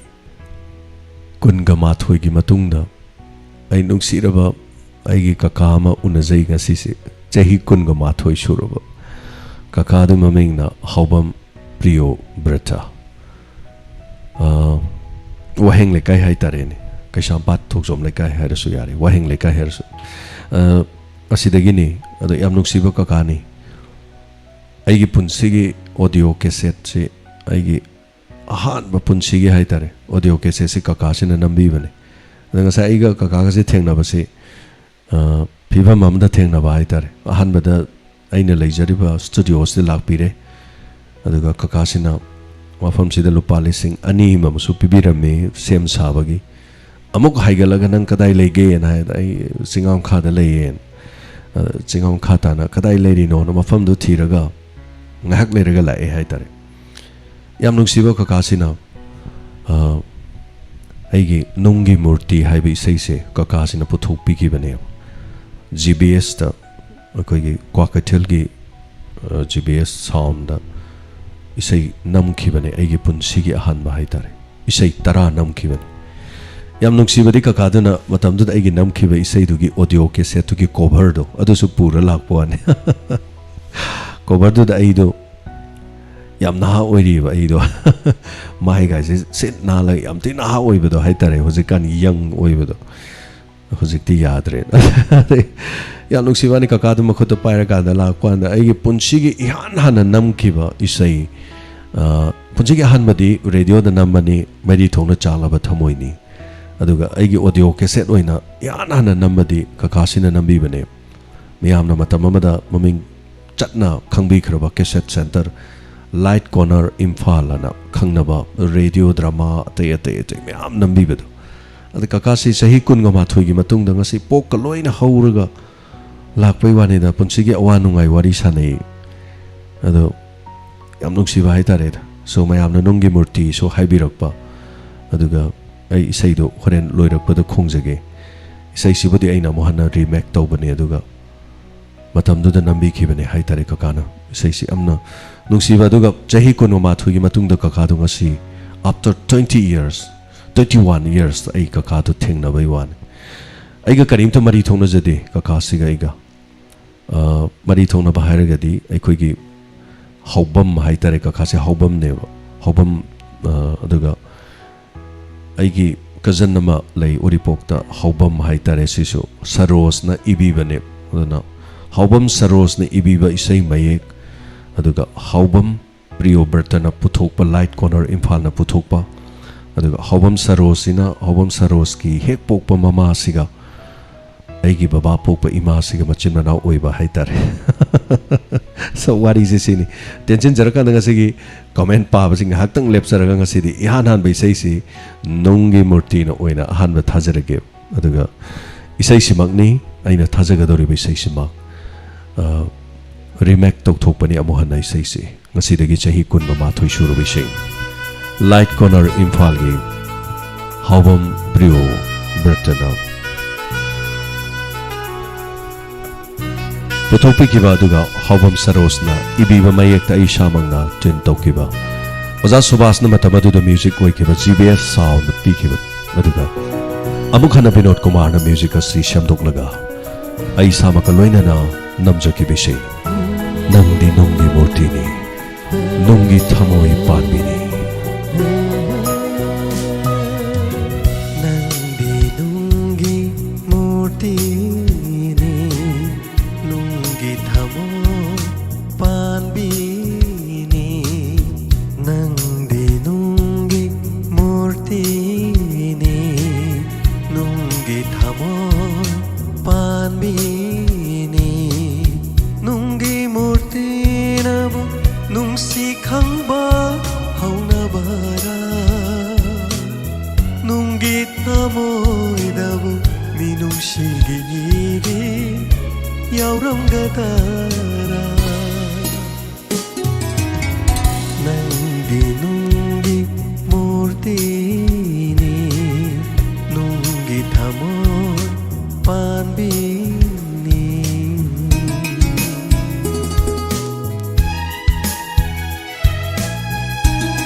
ꯅꯪꯁꯨ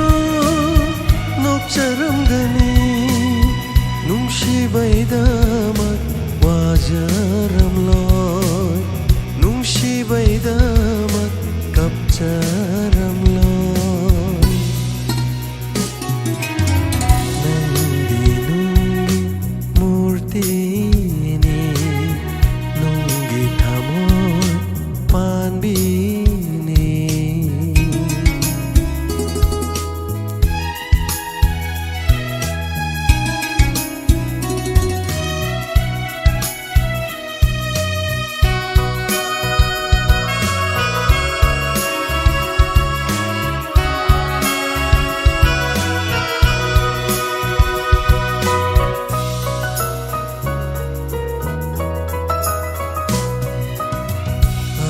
ꯂꯨꯅ ꯅꯪꯉꯩ ꯍꯥꯏꯅꯈꯤꯕ ꯄꯨꯟꯁꯤꯒꯤ ꯂꯨꯔꯕ ꯋꯥꯐꯝꯗꯨꯕꯨ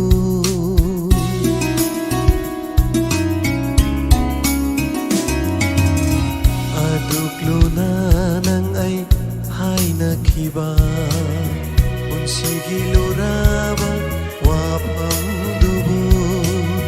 ꯀꯔꯤꯒꯤꯅꯣ ꯅꯪꯅ ꯀꯔꯤꯒꯤꯅꯣ ꯅꯪꯅ ꯀꯥꯏꯍꯜꯂꯤꯕ ꯊꯃꯣꯏ ꯄꯥꯟꯗꯦꯕꯨ ꯇꯥꯛꯂꯝꯂꯤꯕꯔꯥ ꯊꯃꯣꯏ ꯄꯥꯟꯗꯦꯕꯨ ꯇꯥꯛꯂꯝꯂꯤꯕꯔꯥ ꯃꯁꯤꯕꯨ ꯅꯨꯡꯁꯤꯕꯒꯤ ꯍꯧꯅꯁꯥꯔꯥ ꯃꯁꯤꯕꯨ ꯅꯨꯡꯁꯤꯕꯒꯤ ꯍꯧꯅꯁꯥꯔꯥ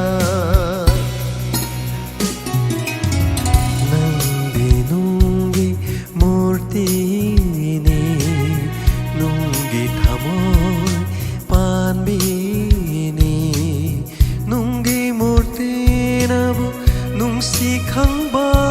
ꯍꯧꯅꯕꯔꯥ ꯅꯨꯡꯒꯤ ꯊꯃꯣꯏꯗꯕꯨ ꯃꯤꯅꯨꯡꯁꯤꯒꯤ ꯏꯗꯤ ꯌꯥꯎꯔꯝꯒꯗꯔꯥ ꯅꯪꯗꯤ ꯅꯨꯡꯒꯤ ꯃꯨꯔꯇꯤꯅꯤ ꯅꯨꯡꯒꯤ ꯊꯃꯣꯏ ꯄꯥꯟꯕꯤꯅꯤ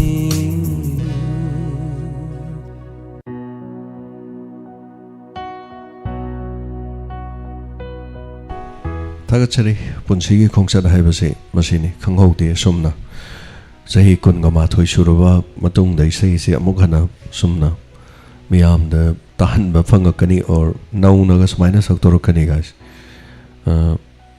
ꯑꯩꯅ ꯏꯁꯩ ꯈꯔ ꯅꯝꯈꯤꯕꯅꯤ ꯑꯗꯨꯗꯤ ꯏꯁꯩꯗꯨ ꯃꯅꯨꯡꯗ ꯁꯤ ꯏꯁꯩꯁꯤ ꯐꯖꯈꯤꯕꯅꯤ ꯒꯥꯏꯅ ꯑꯩꯅꯒ ꯈꯟꯖꯈꯤꯕꯗꯒꯤ ꯅꯝꯖꯕꯅꯤ ꯑꯗꯨꯒ ꯊꯣꯏꯗꯣꯛ ꯍꯦꯟꯗꯣꯛꯅ ꯐꯥꯔꯁ ꯀ꯭ꯂꯥꯁ ꯑꯗꯨ ꯑꯗꯥꯒꯤ ꯋꯥ ꯀꯔꯤꯝ ꯂꯩꯇꯦꯀꯣ ꯃꯌꯥꯝ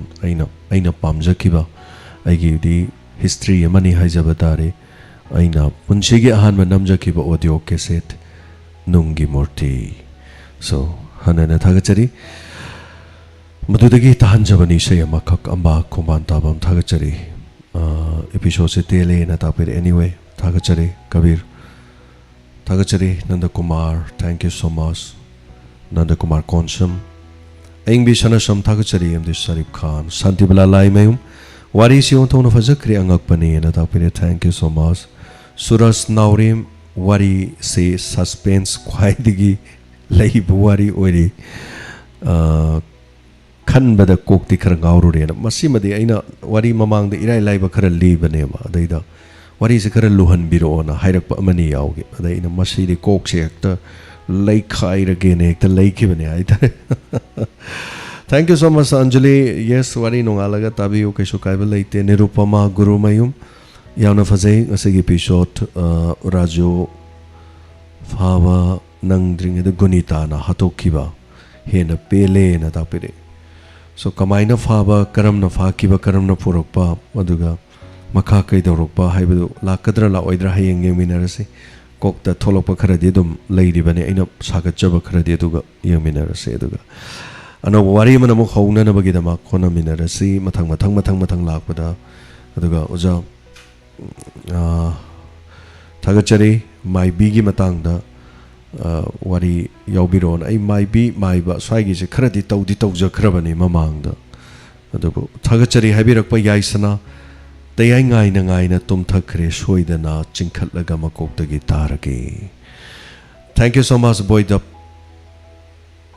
Kelvin Lystrom punamak thagachari Pombi Sana Tombi Sarmulai Lapam thagachari. I comment parak parakradum ijar pajarakiko. Aduga thagachari inauti and mate Saming Fau 11 September ge lila yeng balak jagani. Unaba yagadra ngamjaba khara semjin sajaba mating pangjage tawjabani na takpiri. Saming Fau kari sukai balaite adubu lila numit nina loiraga unabadi dum yani. Haudringai da detention khara leini competition nama oibani na. Aisi agi role si aisi ahobada mo isai sakpagi mo leidoineba. Adagidi amuk sin number 5 tagidi aisi lila amuk thokadoriba. Aduga marakta amuksu isai amuksu yauri amuksu tholokpa ya leiba ise aduga amuksu manungda amuk changaga mathangi sin amagi dialogue amaso ingonda yauriba. Adugi adu lorakanda amuksu last sin dam yauba haitare. Ajo manungda amuk chang mapanda amuk chang manungda amuk chang angakpa manei tawdorise. Anyway, so idana maki September gi tang 13 da sumang lila nungsibiba singna khoi gi lila so idana mi yeng taba lakpiu nungsibiba anakpa da leibiba sing aduga big thanna haitare kri inaraga amta mayam sumang lila sangne dom ta pokhai han biu mayam pung ani tarak padagi na pung ahum phawbadani pung ahum mari bo manung da loigadabani haijabata. So Aribam Kadesham Sarma, thank you so much. Wana Ngaijarakpa, Wari Gunita Maran. Lehen Kiba, Tikada Rajo Gunitan, Hat Kiban. Hoi, Mahana Tokiba to the Maran Karale, Mingon the blackmail Tauba, Kotpa, Late Haidunobo Dugumatabak Tobayabanati. Thank you so much, Tagashari Skin Preview. How would you like Yao Zabani, Loiram Daida, Tum Talerame Faze, Kogi Imana. Nga thongba da da loire chage na sum uira khang da tum thagi dana makeup tholo kan da nongalam da ahing oiram da yam sounding bane. So thank you so much. I gi nga thong ne happy one atik gita asrang them, thank you so much. Tagachari thokchom bem tagachari sarna toruba tabak khudimak mai pakpo oibiu tapiri thokchom bem hanana tagachari karida hanguni isal khoi me hamna pibiba bor se Surje Tangjam Tagachari Makoi Gumbasidi Iramdam Sanalai Park Manipur the Lehelarusi. Yes. Tagachari Maibam Sakuntala Wangkaining Tempo Krimapal. Happy birthday Masu Natapire so Tangna. Tagachari Risania Tagachari Aing Bisanasam Lalita Namirapam Asi Wariam Nungai Druba Itogi Wariam Nungai Tagachari Natapire. Binodini Tagachari Hanana Anjita, thank you so much. Asalata Manohar Mayum Mane duga hal adi nungai dongni natapire hoi mane dusu leitabane haidana bu mana tori tabak tu dia phabanati. Thank you Thagachari Bilanda Haisnam Hayenge Asada Druba Itogi Wari Ngaizage. Yes, Hayenge Asada Druba Itogana Kari topic Pudana Lakadage Haibadusu Yeminasi. Thank you so much Thagachari Hanana Isay matang amuk kong jarage duga yam sang na Thagachari Taibang dadi mapapao hatte. Yes, cinema dramada halabasu Taibang dadi mapapao hatte. Anyway, hoy Rajesh Naurem Thagachari Gunita gi thauna du budi thagale adubu gangmai na mi haning basigi haradi amatang di haning nuan mani adu aradi gangmai se khar pen ga daba male sir takpirim police na mi hat pe yade haibasina ina uchari basina aduna ne ina police na halhandri se. Anyway, thank you so much Thagachari punama aduga isai je kitang langtak tawba mang haktang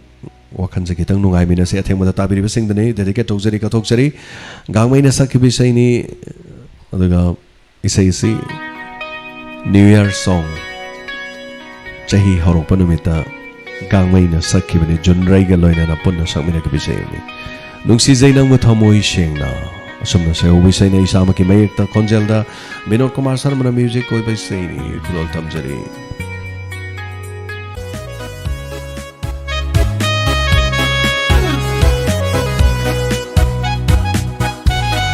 Nungsi jainang bu thamoi sengna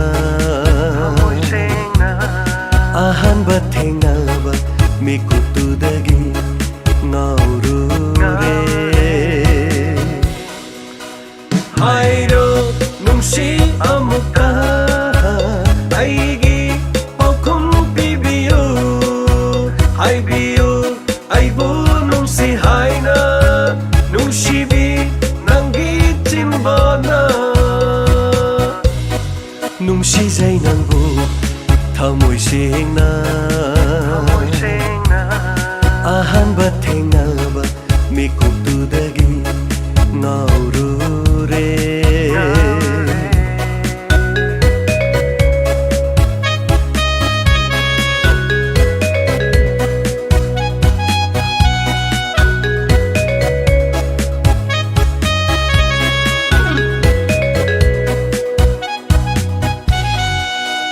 ꯃꯪꯂꯥ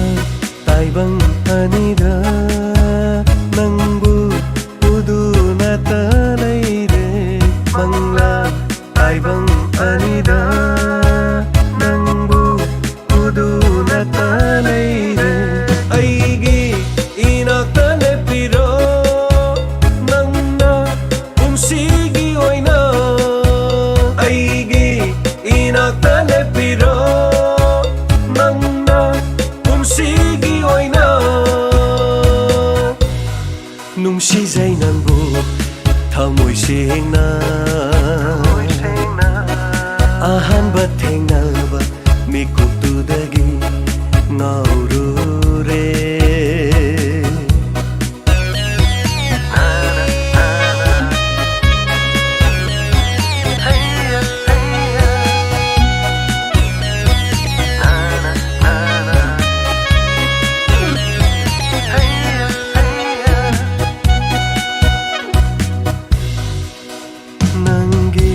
ꯅꯨꯡꯁꯤꯕ ꯃꯤꯅꯣꯛꯇ ꯉꯥꯎꯔꯦ ꯑꯩꯗꯤ ꯄꯨꯡꯉꯥꯎ ꯉꯥꯎꯔꯦ ꯅꯪꯒꯤ ꯅꯨꯡꯁꯤꯕ ꯋꯥꯍꯩꯗ ꯁꯨꯝꯍꯠꯄꯤꯔꯦ ꯑꯩꯕꯨ ꯑꯣꯏꯖꯒꯦ ꯅꯪꯁꯦ ꯑꯩꯇꯒꯤ ꯅꯪꯕꯨ ꯄꯨꯟꯁꯤꯒꯤ ꯑꯣꯏꯅ ꯑꯣꯏꯖꯒꯦ ꯅꯪꯁꯦ ꯑꯩꯇꯒꯤ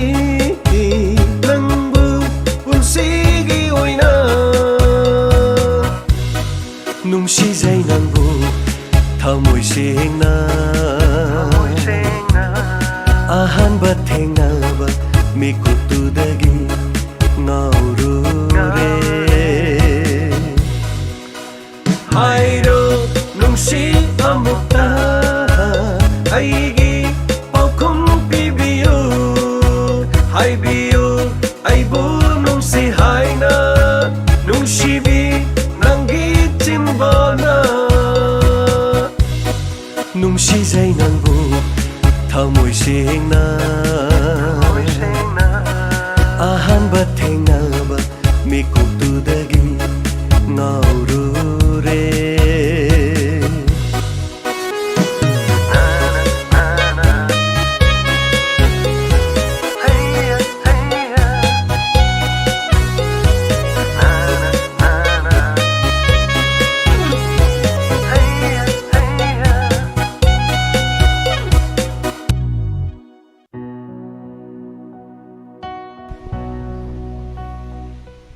ꯊꯥꯒꯠꯆꯔꯤ ꯍꯥꯟꯅ ꯑꯊꯦꯡꯕ ꯐꯥꯎꯕꯗ ꯇꯥꯕꯤꯔꯤꯕꯁꯤꯡ ꯂꯣꯏꯅꯅ ꯃꯤꯌꯥꯝꯒꯤ ꯀꯣꯃꯦꯟꯁꯨ ꯊꯣꯛꯅ ꯌꯥꯝꯈ꯭ꯔꯦ ꯂꯣꯏꯅ ꯄꯥꯕꯗꯨꯗꯤ ꯑꯣꯏꯔꯔꯣꯏ ꯑꯗꯨꯕꯨ ꯍꯥꯟꯅ ꯊꯥꯒꯠꯆꯔꯤ ꯊꯦꯡꯛ ꯌꯨ ꯁꯨꯔꯖ ꯅꯥꯎꯔꯦꯝ ꯑꯆꯨꯝꯕꯅꯤ ꯇ꯭ꯋꯤꯁ ꯂꯥꯛꯁꯤꯜꯂꯦ ꯄꯣꯁ ꯀꯣꯚꯤꯗꯀꯤ ꯍꯛꯆꯥꯡ ꯅꯨꯡꯉꯥꯏꯇꯦ ꯇꯥꯕꯗ ꯐꯕ ꯑꯣꯏꯕꯤꯔꯣ ꯁ꯭ꯇꯦ ꯕ꯭ꯂꯦꯁ ꯑꯦꯟ ꯍꯦꯜꯇꯤꯅ ꯇꯥꯛꯄꯤꯔꯛꯏ Suraj Naorem thank you so much ꯑꯆꯨꯝꯕꯅꯤ ꯑꯩ ꯄꯣꯁ ꯀꯣꯚꯤꯗ ꯍꯥꯏꯇꯥꯔꯦ ꯁꯤꯅ ꯆꯩꯊꯦꯡ ꯈꯔ ꯑꯩꯉꯣꯟꯗ ꯄꯤꯕ ꯍꯥꯏꯇꯥꯔꯦ ꯀꯩꯁꯨ ꯅꯠꯇꯕꯗ ꯈꯣꯡ ꯈꯔ ꯄꯣꯝꯕ ꯈꯣꯠꯄ ꯀꯩꯗꯧꯕ ꯁꯨꯝ ꯇꯧꯕꯁꯦ ꯑꯗ ꯇꯦꯁ ꯅꯨꯡ ꯇꯧꯔꯒꯁꯨ ꯀꯔꯤꯝ ꯂꯩꯇꯦꯅ ꯍꯥꯏꯕ ꯑꯗ ꯄꯣꯝꯃꯩꯗꯨꯅꯗꯤ ꯀꯔꯤꯅꯣ ꯃꯦꯟ ꯃꯥꯟ ꯇꯥꯗꯕ ꯍꯥꯏꯇꯥꯔꯦ ꯁꯤꯁꯨ ꯑꯗꯨꯝ ꯌꯦꯡꯅꯤꯡꯕ ꯆꯦꯠ ꯇꯧꯅꯤꯡꯕ ꯃꯄꯥꯟꯗ ꯑꯣꯏꯔꯣ ꯃꯅꯨꯡꯗ ꯑꯣꯏꯔꯣ ꯌꯦꯡꯅꯤꯡꯕ ꯈꯣꯠꯅꯤꯡꯕ ꯈꯔ ꯂꯩꯕꯅꯤ ꯑꯗ ꯊꯣꯛꯏꯕ ꯊꯧꯗꯣꯛ ꯃꯌꯥꯝꯁꯤꯅ ꯍꯥꯏꯇꯥꯔꯦ ꯁꯣ ꯊꯕꯛ ꯊꯧꯔꯝ ꯑꯃ ꯇꯧꯔꯤꯉꯩꯗ ꯑꯃꯨꯛ ꯇꯧꯗꯕ ꯌꯥꯗꯕꯒꯤ ꯇꯟꯖꯥ ꯂꯥꯛꯄ ꯊꯕꯛꯁꯤ ꯇꯧꯕꯗ ꯑꯃꯨꯛ ꯑꯌꯦꯠ ꯑꯄꯟ ꯃꯌꯥꯝ ꯊꯣꯛꯄꯗꯨꯅ ꯁꯦꯝꯒꯠ ꯁꯥꯒꯠꯄꯁꯤꯅꯆꯤꯡꯕ ꯁꯣ ꯊꯦꯡꯛ ꯌꯨ ꯁꯣ ꯃꯆ ꯍꯥꯟꯅ ꯊꯥꯒꯠꯆꯔꯤ ꯃꯌꯥꯝꯒꯤ ꯕ꯭ꯂꯦꯁꯤꯡ ꯑꯗꯨꯒ mafam kayadagi tongan Manipurgi kachin kayadi maibel ahalaman nungsijaraba marumapang ipa ipal haijaba tare aiga mari thongna jaba haibadi ai mioi bani lakpiri basing mioi bani madu khaktani thongna riba haibabu maduga mari mata naknaba tinaruba khangna jaruba ginatana hongnaruba leitana thamoi mayam pulapaki itin pham amu ehenbiba dumyam gi support se aduna masidi mut panai roidabani haijagi aina kanabasu barton tawrudi aina kanabasu laknana bagidama aina haijakiba leite aduga haide haiduna aina sauthoksabasu leite mukpasu leijade aigi thabakna aduga aikoina tawjariba thabaksida miyamna khangbibani aduna masimak lengdana amadi miyamgi apamba ihul sikhangna miyamgi damak amadi lebak asigidama purup asigidama aikoigi leminariba hingminariba purup mayam asigidama haitare kariguma kharadi tawjaramgi khanduna khong thangdokjaribani haijaba tare Suras thank you so much thagachari haibirak asigidama aduga Suniti bala lai mayum thagachari pung mapanda iraga tarani thoida amuk sanana bkhonaba kaya da waram gani tapiri chumani masi khitang araibadi oide haitare aisu miyoibani na wari iring aida wasalak pa yawe kariguma matamda tabaka chathobani na mitche tak na uiba ga sudum yausalai kari matamda ko uida ba sudum yawe ade iba matamda do sanakragadi mihunje ting ting amuk lawba nang horoidra na honabadu gi haitare smasi angak pamani nungtigi story amamam adusu 40 second nataba 40 minute ki mathakta puthorok pase araibadi oide kanaguma de lairam be aigi oina di am losei haitare so thank you so much thagachari dialogue amna nungai dhruva itogi na tapire lalita nawairapam thank you so much sanayan bi nangdi nungi murti ni haibi sei thajakre so thagachari Hitler naurem thank you so much thagachari hanana ngasai hangbirakpadu hoi ai kainoda chingam kha da haitare tang tara baudi chingam kha swai sida dum leirani maramdi kainoda festival gi play oibani na lila se kan tamde yadaba aduna ni aduga tang kunthra dana Albert ki family da ngamjaba mateng pangjagani aduga anakpada arapada lebiba singna Albert ki imung manung da chatpada yawmina si aikhoi amani khakta natana sangbangai di lakpiu pungningi warol hek loibaga Albert ki yom da chachagani so tension jage panamak pungningi warol de hena khanghan jage myam Kasamrajen thagachari matam chana pothabiu sir tapire Kasamrajen thank you so much thengna tumbana yamna thuna mongpham yongna bagi barton thabani hainaribani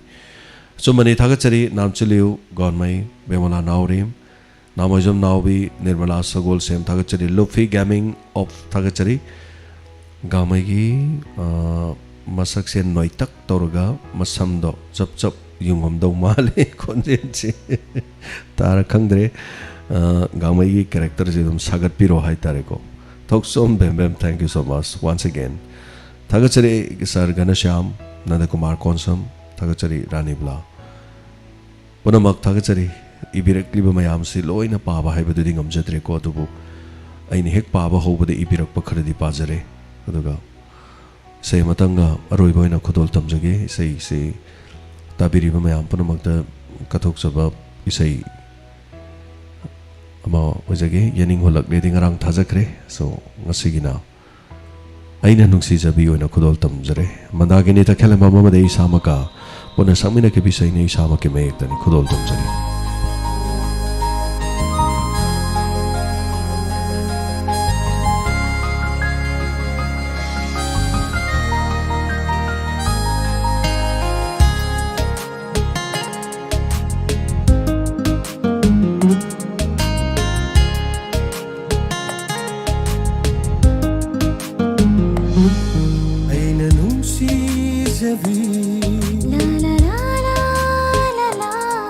Aina khoida zabi Aina nungsi zabi Aina khoida zabi Nantanu unsigi Nantana loi jare Oh aige di thawaini Nantana loi jare Oh aige di thawaini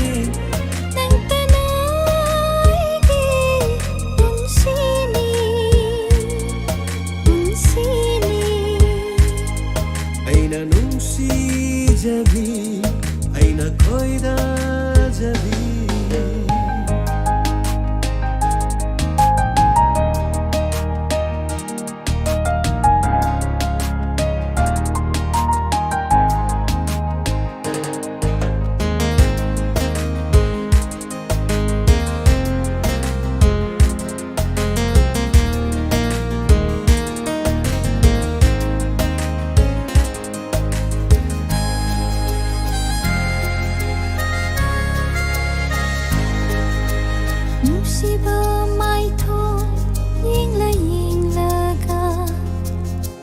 ꯐꯖꯕ ꯍꯦꯜꯂꯤ ꯑꯁꯨꯝ ꯑꯁꯨꯝ ꯅꯨꯡꯁꯤꯕ ꯁꯛꯇꯝ ꯌꯦꯡꯂꯒ ꯐꯖꯕ ꯍꯦꯜꯂꯛꯏ ꯑꯁꯨꯝ ꯑꯁꯨꯝ ꯅꯪꯕꯨ ꯅꯨꯡꯁꯤꯔꯨꯕꯩ ꯑꯣꯏꯔ ꯃꯥꯜꯂꯦ ꯅꯪꯕꯨ ꯌꯦꯡꯅꯤꯡꯗꯨꯅ ꯂꯩꯔꯦ ꯅꯪꯕꯨ ꯅꯨꯡꯁꯤꯔꯨꯕꯩ ꯑꯣꯏꯔ ꯃꯥꯜꯂꯦ ꯅꯪꯕꯨ ꯌꯦꯡꯅꯤꯡꯗꯨꯅ ꯂꯩꯔꯦ ꯅꯪꯇꯅ ꯑꯩꯒꯤ ꯄꯨꯟꯁꯤꯅꯤ ꯄꯨꯟꯁꯤꯅꯤ ꯄꯨꯟꯁꯤꯅꯤ ꯑꯩꯅ ꯅꯨꯡꯁꯤꯖꯕꯤ ꯑꯩꯅ ꯈꯣꯏꯗꯖꯕꯤ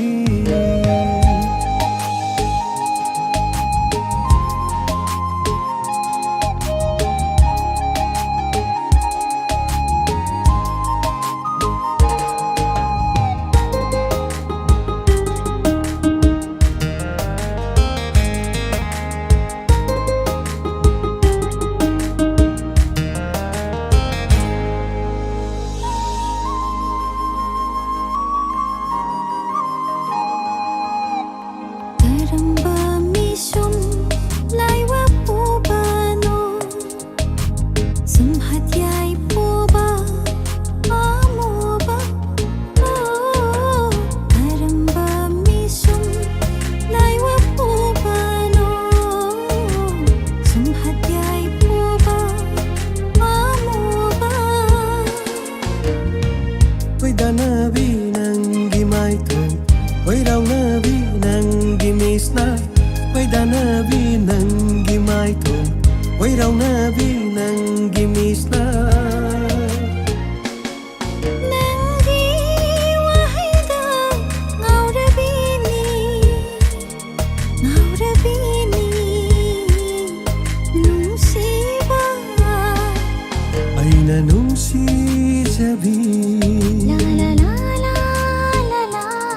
ꯑꯩꯅ ꯈꯣꯏꯗꯖꯕꯤ ꯂꯥ ꯂꯥ ꯂꯥ ꯂꯥ ꯂꯥ ꯂꯥ ꯑꯩꯅ ꯅꯨꯡꯁꯤꯖꯕꯤ ꯑꯩꯅ ꯅꯨꯡꯁꯤꯖꯕꯤ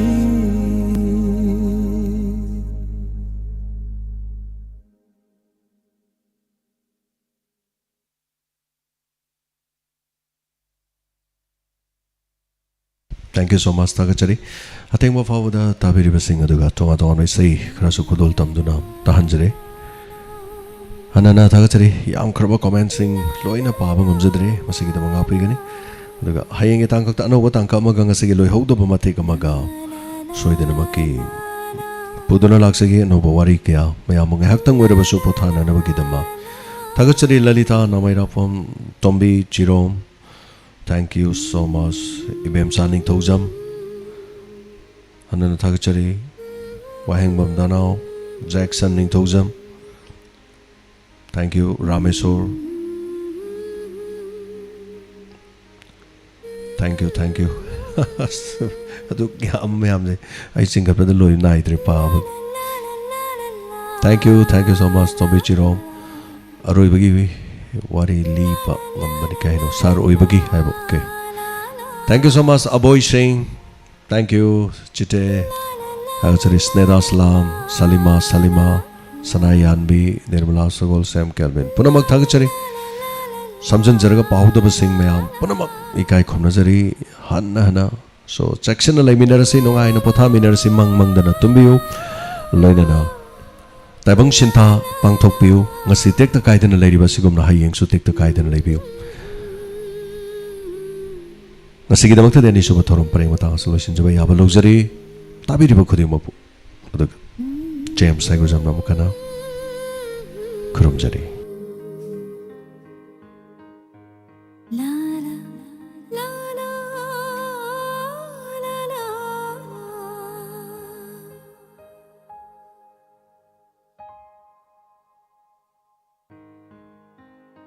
Karamba misum laiwa pobano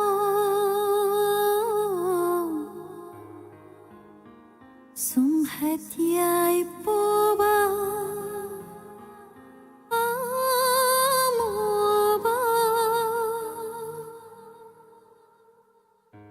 Karamba misum laiwa poba no Sumhatyai poba amoba Lengkraba leipolni Unsigi hongaroi Lengkraba leipolni Unsigi hongaroi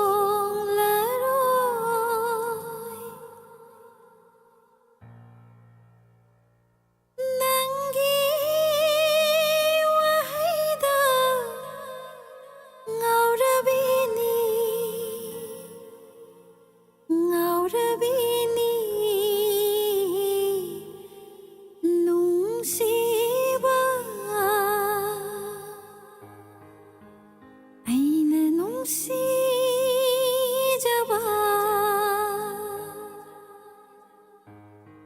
aina khoidajaba